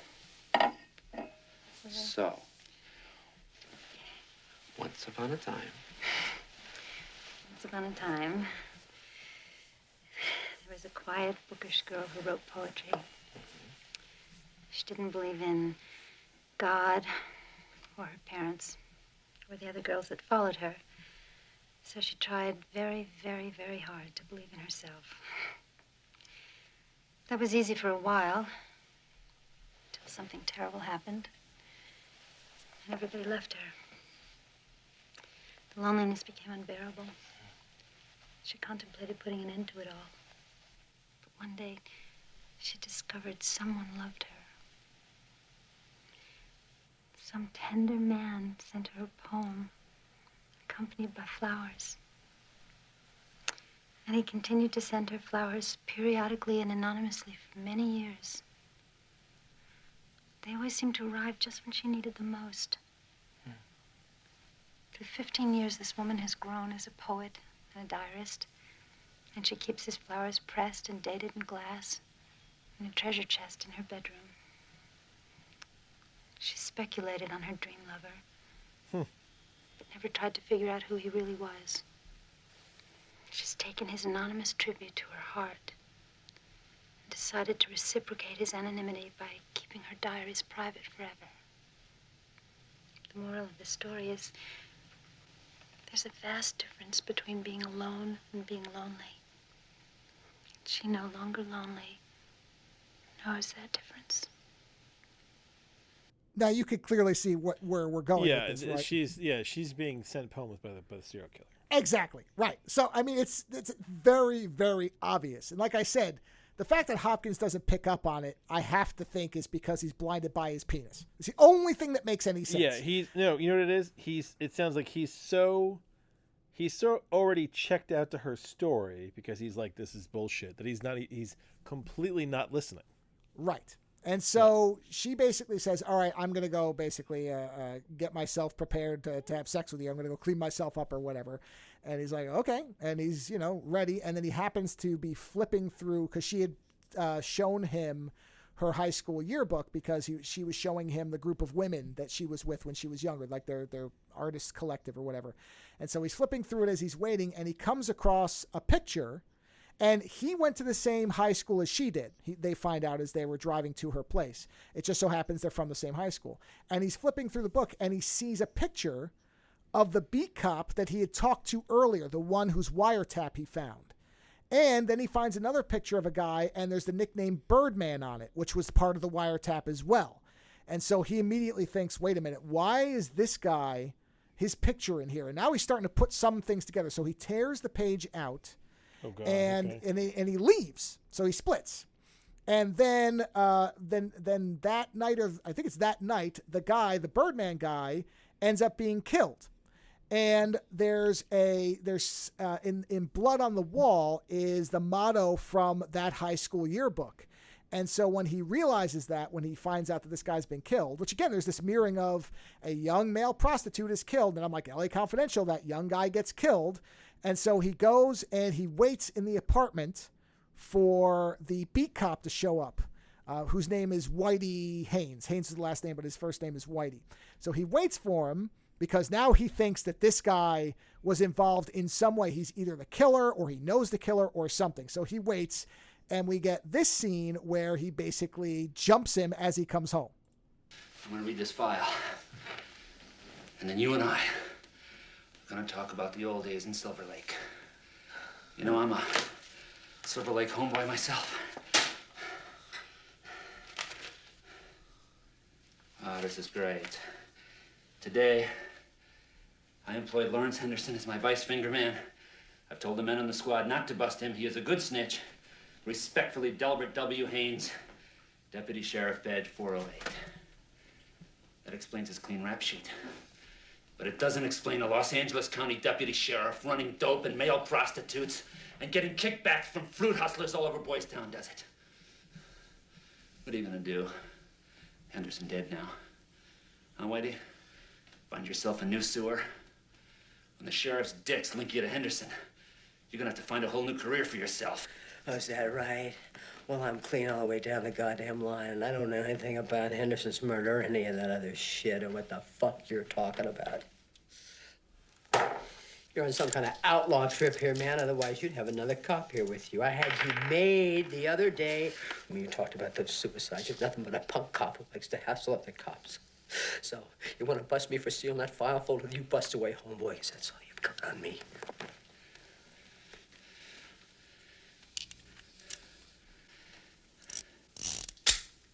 Okay, fat boy. Time for a little walk down memory lane. My God. Kathleen McCarthy. Who's that? Webster High, 1972, Kathleen McCarthy. It's a girl from high school. It's not good enough, Whitey. What do you want? Whoever killed Henderson, and God knows how many women, sends Kathleen McCarthy flowers every time he kills. He also had your apartment bugged. How the fuck do you think I connected you and Henderson? Now, this killer has an obsession with you, Whitey, and I want to know why. Why the hell should I know? You got 5 chances to tell me. You're not gonna do this, man.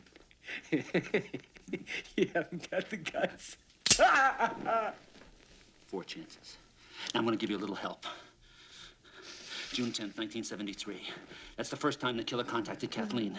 He sent her a little poem and the flowers. Exactly 1 year before you, Henderson, Kathleen, and the killer were at Webster High, something happened. Did you and the Birdman hurt somebody?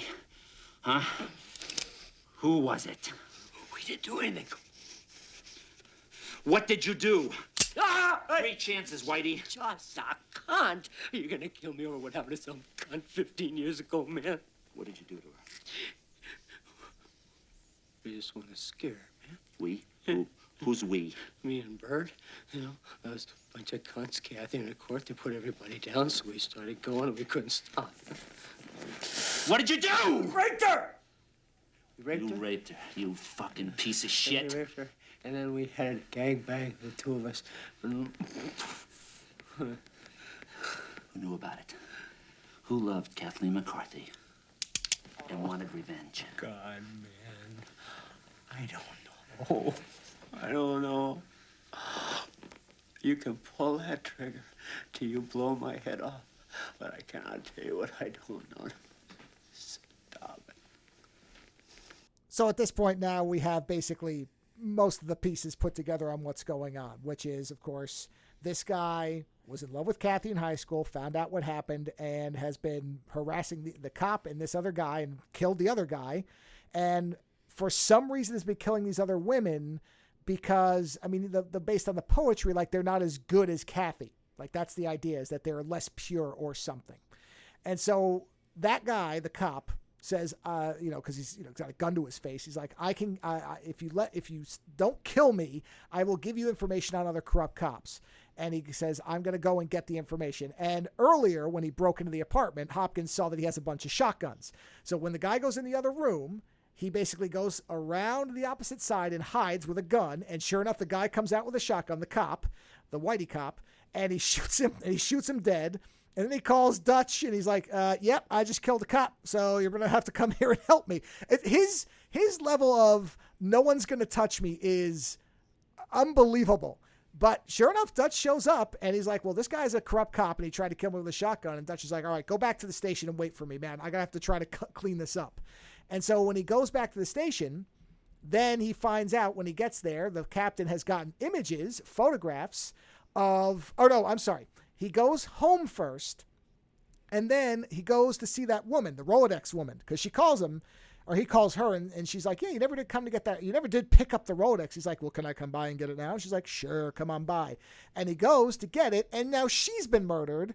And then he basically has to call Dutch again. And he's like, yeah, this woman's dead. It's the same guy. And Dutch is like, yeah, you got to come back to the station because we just got some photos. And those photos show you having sex with her.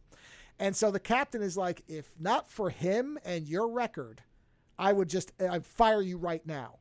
As it is, you're under investigation and you're suspended. But as this is going on, Dutch at this point is on board with the fact that this is a serial killer because now there's just been too many killings. So now they at least believe that something's happening. So they have the poet woman, Kathleen, in, and she has found out that Hopkins broke into her apartment and went through all her stuff. That's how he knew about the diary and the flowers and all that shit, because she had told him in the story. And so he broke in and did not do a good job of cleaning up. And so she's getting ready to sue the department. And basically everybody's out for Hopkins, but at the same time, he is right. Something is happening.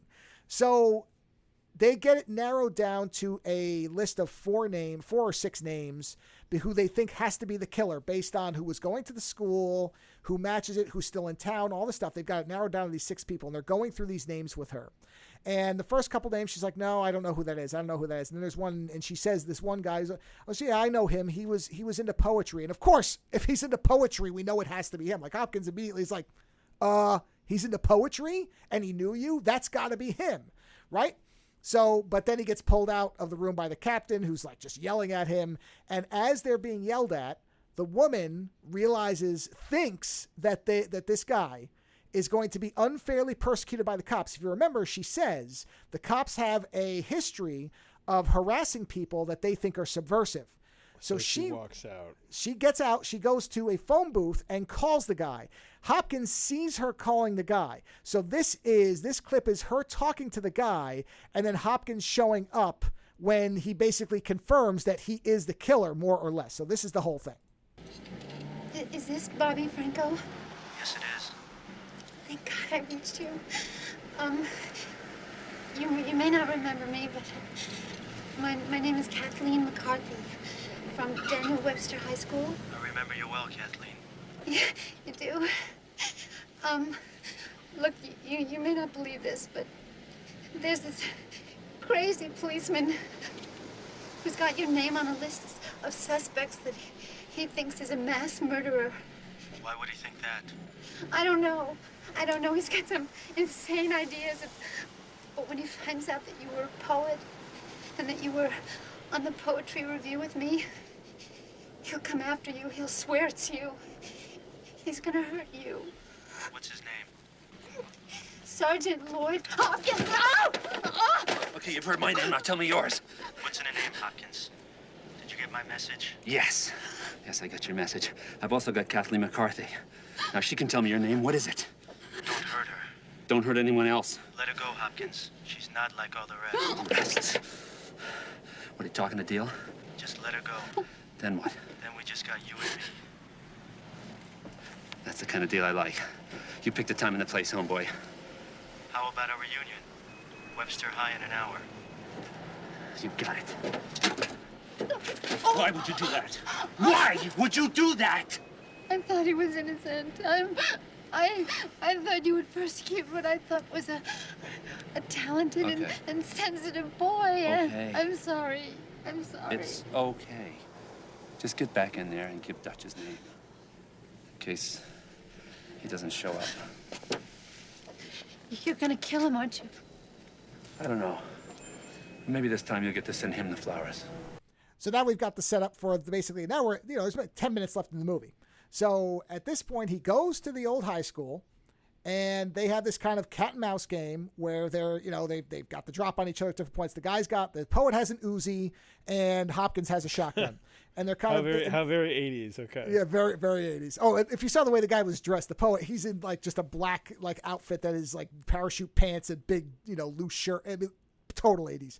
And so they're going all over the place, and they're kind of, nobody gets hit with a bullet or anything like that, but they're kind of near missing each other. And then there's a point where Hopkins realizes he's in front of the bleachers where you can like hit a button and they come out. So he hits the button, which surprises the guy, so he's able to jump down and corner him with a shotgun. Now, there's maybe 3 minutes left in the movie at this point. So I'm sitting here going, okay, what is the ending of this? I'm going to play this clip. This clip, as soon as it finishes, the screen cuts to black. So this is the literal end of the movie. Don't even think about it.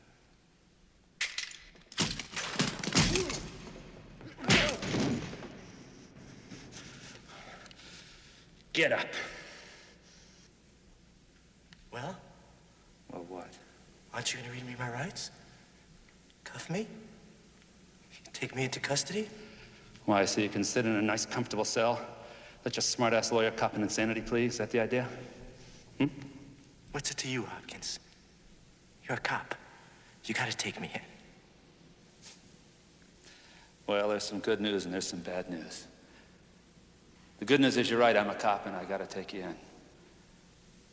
The bad news is I've been suspended and I don't give a fuck.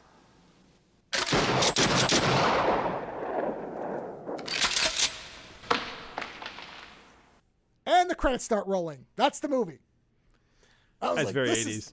It's one of the best fucking endings in a movie I've ever seen. I was like, holy shit. Like, I'm going to clip that whole thing. I clipped the part where he's like, I'm suspended. I don't give a fuck. Like, that's a sound clip I'll use at some point because that's just great without the shotgun thing. And then the movie just ends and the credits come up over this very kind of low-key music. And that's just the end of the movie. And it's a really good, like I said, it feels like exactly what I think it is, which is a prototype for what LA Confidential was or would become. I wonder how the book concludes now. Yeah, I don't know, but I'm kind of curious to read them both. Now, well, let me see. Here's the article to the subplot. Yeah, there's not a lot of details on it, so. What is the book called? Blood on the Moon? Blood on the Moon. It does seem like it's different. The main character. There's 3 books with the same character. Oh. Elroy has stated it's the only novel he's embarrassed by. Oh, interesting. Okay. Huh. Yeah. Oh, so in the book, the reason nobody's ever caught the guy is because he keeps changing his MO. Huh. Well, yeah. He's embarrassed by. That's what he says, but he also doesn't like the movie. First off, James Elroy has written a ton of books, just so you know. Yeah. But he's embarrassed. I wonder why. And he didn't like the movie, which I guess if you didn't like the book that you wrote, I suppose I'm not surprised. I don't know. He wrote 3 of them, though. Here's the thing. He can be embarrassed all he wants, but he wrote 3 of them. Well, he wrote 3 with the character, but this is the only one of those 3 that apparently he is not happy with, I guess. So, but he also didn't like LA Confidential. It was as deep as a tortilla, he said. Okay, well, whatever. That's a great movie, so I guess I don't care what this guy's opinion Holy shit. on the movies are. In 2017, Tom Hanks basically said that he wanted to play Lloyd Hopkins on stage or screen. Well, he'd be a real different version than this. Because he liked the books. I would be fascinated by what that character would be like in his hands because I cannot buy him as this character based on what Woods did anyway.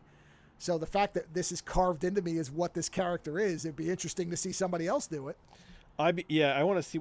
I want to see what the book is like because Woods may have laid Woods on the character a little bit. Yeah, this sounds a lot different. The story begins in 1965, where a 23-year-old Lloyd Hopkins is with the National Guard and deployed to help stop the Watts riots in L.A.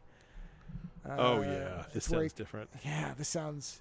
Well, then 18 years later, it's this, where he's a genius, considered a genius, to make intuitive leaps of logic when tracking down criminals. He's investigating the brutal murder of a woman who was disemboweled in her apartment, and he quickly deduces that the person responsible for the murder has been, in fact, killing women since the late 60s, but has never been caught because he always changes his M.O. And then there's a subplot about his family, and he adores his 3 daughters and deeply loves his wife, but is chronically unfaithful to her. His wife loves him, but begins to realize that his habits are not healthy for their children, particularly his propensity for telling about cases he's working on. So they did keep some of it. They kept some beats. So, yeah, it's a fascinating movie. I mean, and it. At first, when I finished it, I went, "Oh yeah, that was good. I enjoyed that." But the more I kind of thought about it, the more I'm like, "No, I actually kind of want to buy this movie and have it as like a thing where I watch this and L.A. Confidential within a couple days of each other because they feel so similar." But it really is the thing where the time this movie was made is imprinted on it. Like you can feel that it's a late '80s film in many ways. Yes. And then L.A. Confidential, they pulled out all the stops on that. That's just a beautifully made film, top to bottom. I mean, the fact that Elroy doesn't like it, what the hell does Elroy know about making movies? It's a great movie. So, fine, he writes books. He's a writer. He's not a movie maker. And it's right. It's good to remember that difference. Yeah, and so his book may be 1,000 times better as a book, but the movie's fantastic. So, and I don't know the differences. Maybe the characters are, maybe it's more of the characters in the movie as opposed to the book. I can't tell you. I've never read any of his books, so I don't know. But it's interesting that he doesn't like either of these adaptations, and he doesn't like even his own book in this case. So I think it's a very good James Woods film, and it's also very interesting if you are a fan of L.A. Confidential to watch this because they feel so similar in certain ways, which makes sense. I mean, authors tend to use, Stephen King tends to set all of his stuff in New England, and he has lots of characters that are a lot the same, and there's similar things that happen. So it's not any type of dig on it. It's just in particular to watch this because I'm a big fan of L.A. Confidential. I think it's a great movie. In fact, I was just thinking of watching it with no relation to this. I was thinking of watching it anyway, but now having watched this, I want to watch it even more because I'm like, this is the L.A. Confidential is the perfected version of this type of film. But even as its own movie, it's a fascinating film, mostly because Woods, and I didn't realize this, but then once I saw this trivia bit, that he's in every single scene of the film. There is no scene without him. I saw that, yeah. And it is his movie. I mean, without... I'm not saying nobody else could have done it. Yeah, I actually read some... He wanted to make this so bad. There's something in there about him taking a pay cut to make this movie. Well, yeah, it had a low budget, so I'm sure that, to get it made that he probably had to work at scale or whatever. But it's a great showcase for him. Like I said, putting aside anything outside of his acting in this is sensational because he dips back and forth where there are these, even in that thing with the phone call where at first he's screaming at her, and then when she explains why she did it, he immediately switches to being sympathetic towards her. And it doesn't feel insincere. It feels like he is a damaged individual who doesn't have a moderation to his impulses.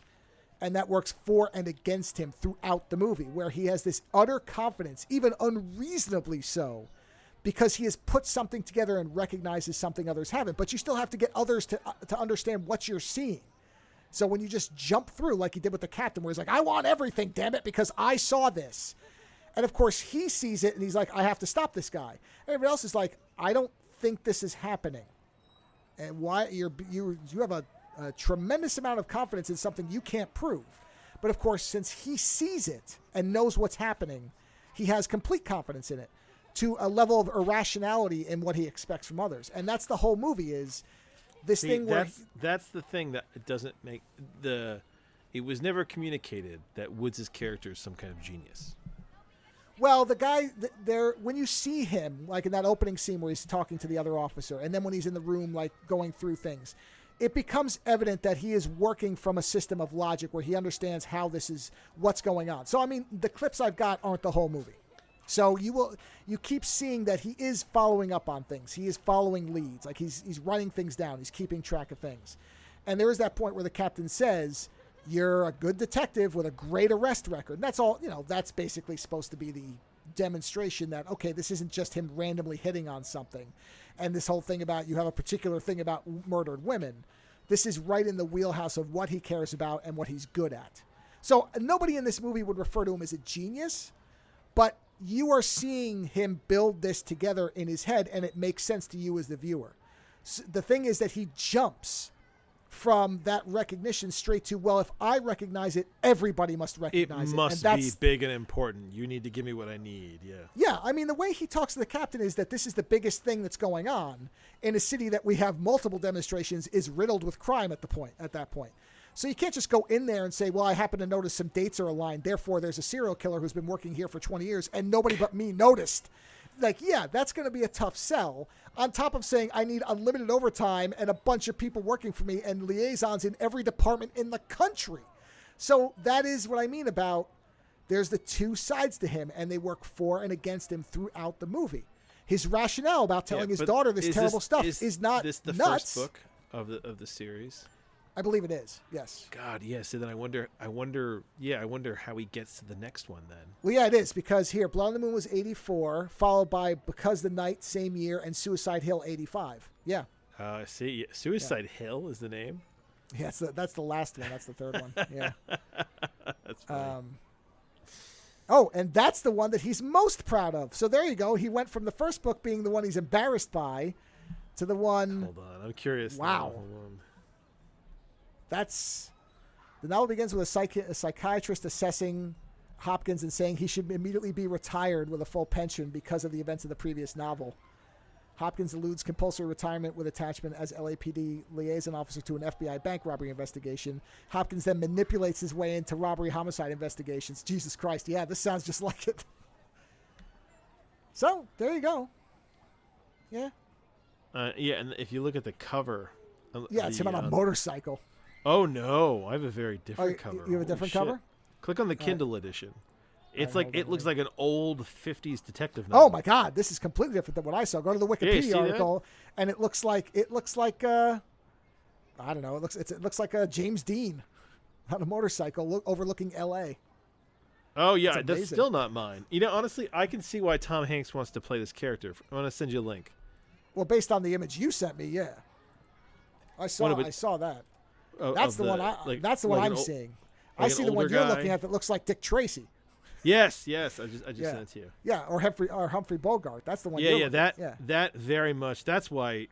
Yeah, look at the one I sent you. The one above. Yeah, that. I saw that. Yeah, Tom Hanks wants to play this guy.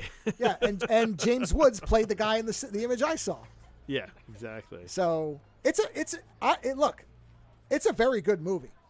I can understand why it didn't do well at the time. If this were made today with a bigger budget, it would be seen as a magnificent deconstruction. In fact, a lot of people did say this was a deconstruction of the kind of Dirty Harry idea of, well, a cop who doesn't play by the rules is not going to be Clint Eastwood. He's going to be this guy who's basically one case failure short of being a train wreck. And it's only the fact that he happens to be right that saves his ass in this. And he is right. But that doesn't make him a good cop. So there would, in fact, be a fascinating kind of follow-up to this after the fact. The reviews for the book, somebody wrote, he gets himself both in and out of trouble. Thank goodness for Dutch. No, and that is the thing. And he clearly doesn't care whether Dutch is going to get in trouble for it. This is what I mean about he is so sure that he's correct. He does not care about the damage behind him or to anybody else. There are points where, and yet it all does, and there's no reason to think it doesn't sincerely come from his desperation to stop this guy from killing more women.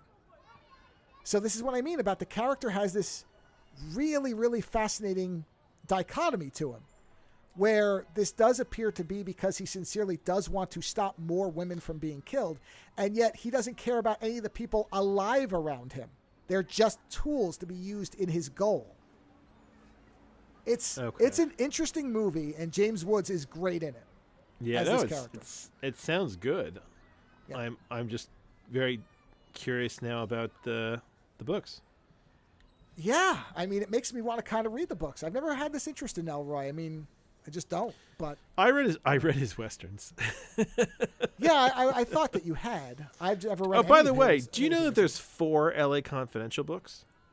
No, I didn't. It's the L.A. Quartet. Oh no, I wasn't aware. Yeah, and he seems to like to write series of books. Well, I mean, people. And L.A. Confidential is it's the 3rd book in the series. Is it all focusing on the same characters? I don't know. Hold on. Look at the back. Oh, the first book is the Black Dahlia. Okay. Ooh, well, that's okay. Let's see. Yeah. Bucky Blackheart and Lee Blanchard, both L.A. cops obsessed with the Black Dahlia, journey through the seamy underside of Hollywood to the core of dead girl's twisted life. Yeah, that's L.A. Confidential. So which one was what was Russell Crowe's character's name? Oh man, what was his character's name? Bud White. Bud White, and then Guy Pearce was Shotgun Ed. Edmund Harris? No, what was his name? Edmund something. I wonder if they're different. Each book is a different crime story. Or did they change the names?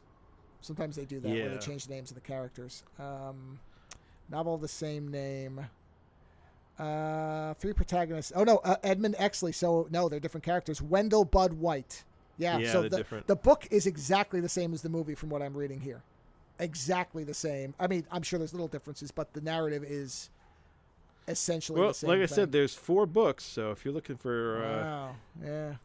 Yeah, and apparently a lot of people say that White Jazz is one of his best books. Oh. The second book is where the characters from L.A. Confidential start to come in. Buzz Meeks, who's the crooked cop who gets killed in L.A. Confidential, is one of the main characters in the second book. There you go. And Mickey Cohen, the gangster, is in the second book. So, okay, so the second book and the in L.A. Confidential are more related. Interesting. Okay. Huh. Yeah. And then White Jazz. White Jazz is completely different people. There's still relations like Mickey Cohen, but... Yeah, it's the same. It's the same time frame and some of the same carryover characters. But no, here Edmund Exley. So he is so basically the second, third, and fourth books are far more tied together than the first and later books are. From what I can see here. Interesting. Yeah. Fascinating. You'll have to let me know which one draws you in first. Yeah. Well, I'll read them in order. Why not? Screw it. But well, I mean, if you're going to read the James Woods ones, the Blood on the Moon ones first. Yeah, I might write. Yeah, we'll see. I don't know. I'm curious which one I want to start with. But regardless of the books, I would say if you like LA Confidential, watch Cop, because a lot of that is in here in a raw form, and I think that makes it. I mean, I think it'd be a good movie on its own with no LA Confidential involved, but knowing what was later refined, that makes this more interesting, because this does feel like a kind of scaled down version of it where there's less characters, but it's got that same feel to it, where LA Confidential isn't really a happy movie. It has a somewhat happy ending, but there's also terrible things that are still left there. You know, it isn't all clean. And that's what this is, where, okay, he got him, but what about all the shit that he's done? Like, what comes after this? I would be fascinated what the next year of this guy's life is. Like, where's that movie where it's like, well, that's why I'm curious about the second Blood on the Moon book, because they seem that considering the third book seems to be about how the trauma from the previous books is catching up with him. You're kind of sitting there going, okay, well, clearly these aren't books that are standalone to each other. The previous events are affecting the character, so I'd be curious how he gets out of all the shit from the first one. It would be interesting to see. So, what show number is this, by the way? This is 906. So basically, this concludes our 906th mutual interview. It is for 3 hours. We just passed 3 hours. So, yeah. There you go. So on that note, we hope you've enjoyed this particular session of our ongoing internet therapy. And on that note, whatever you choose to watch, whatever your source of entertainment. That's the title right there. It's was it Irony Man and the Internet Therapy? Irony Man and the Internet Therapy. Sure, I can put that in there. Hold on, let me do that now. The Irony Man and the Internet Therapy. That sounds like a new age book right there. Or friggin' like metal band from '92. And the new, what was it called? And the Internet Therapy. Irony Man and the Internet Therapy. There we go. Oh God, Thrappy. Therapy, not Thrappy. Thrappy. Ooh, Thrappy. That's probably that sounds like an illness you get in the crotchal area. Yeah, that's what happens. I got a case that's of what the James Frappies. Woods got after having sex with all these different women. He got a bad case of Thrappy. God. On that note, everybody, have a wonderful weekend, and we'll talk to you again next week. Visit OzoneNightmare.com to subscribe to new episodes, browse through our back catalog, or to find links to support the show. Follow @OzoneNightmare on Twitter for the latest episode postings and other show information. If 280 characters just isn't enough, you can always email us, theozonenightmare@gmail.com. The opening theme for the show is provided by Heartbeat Hero. The closing theme is provided by Ogre. Please visit and support these artists using the links in the show notes for each episode.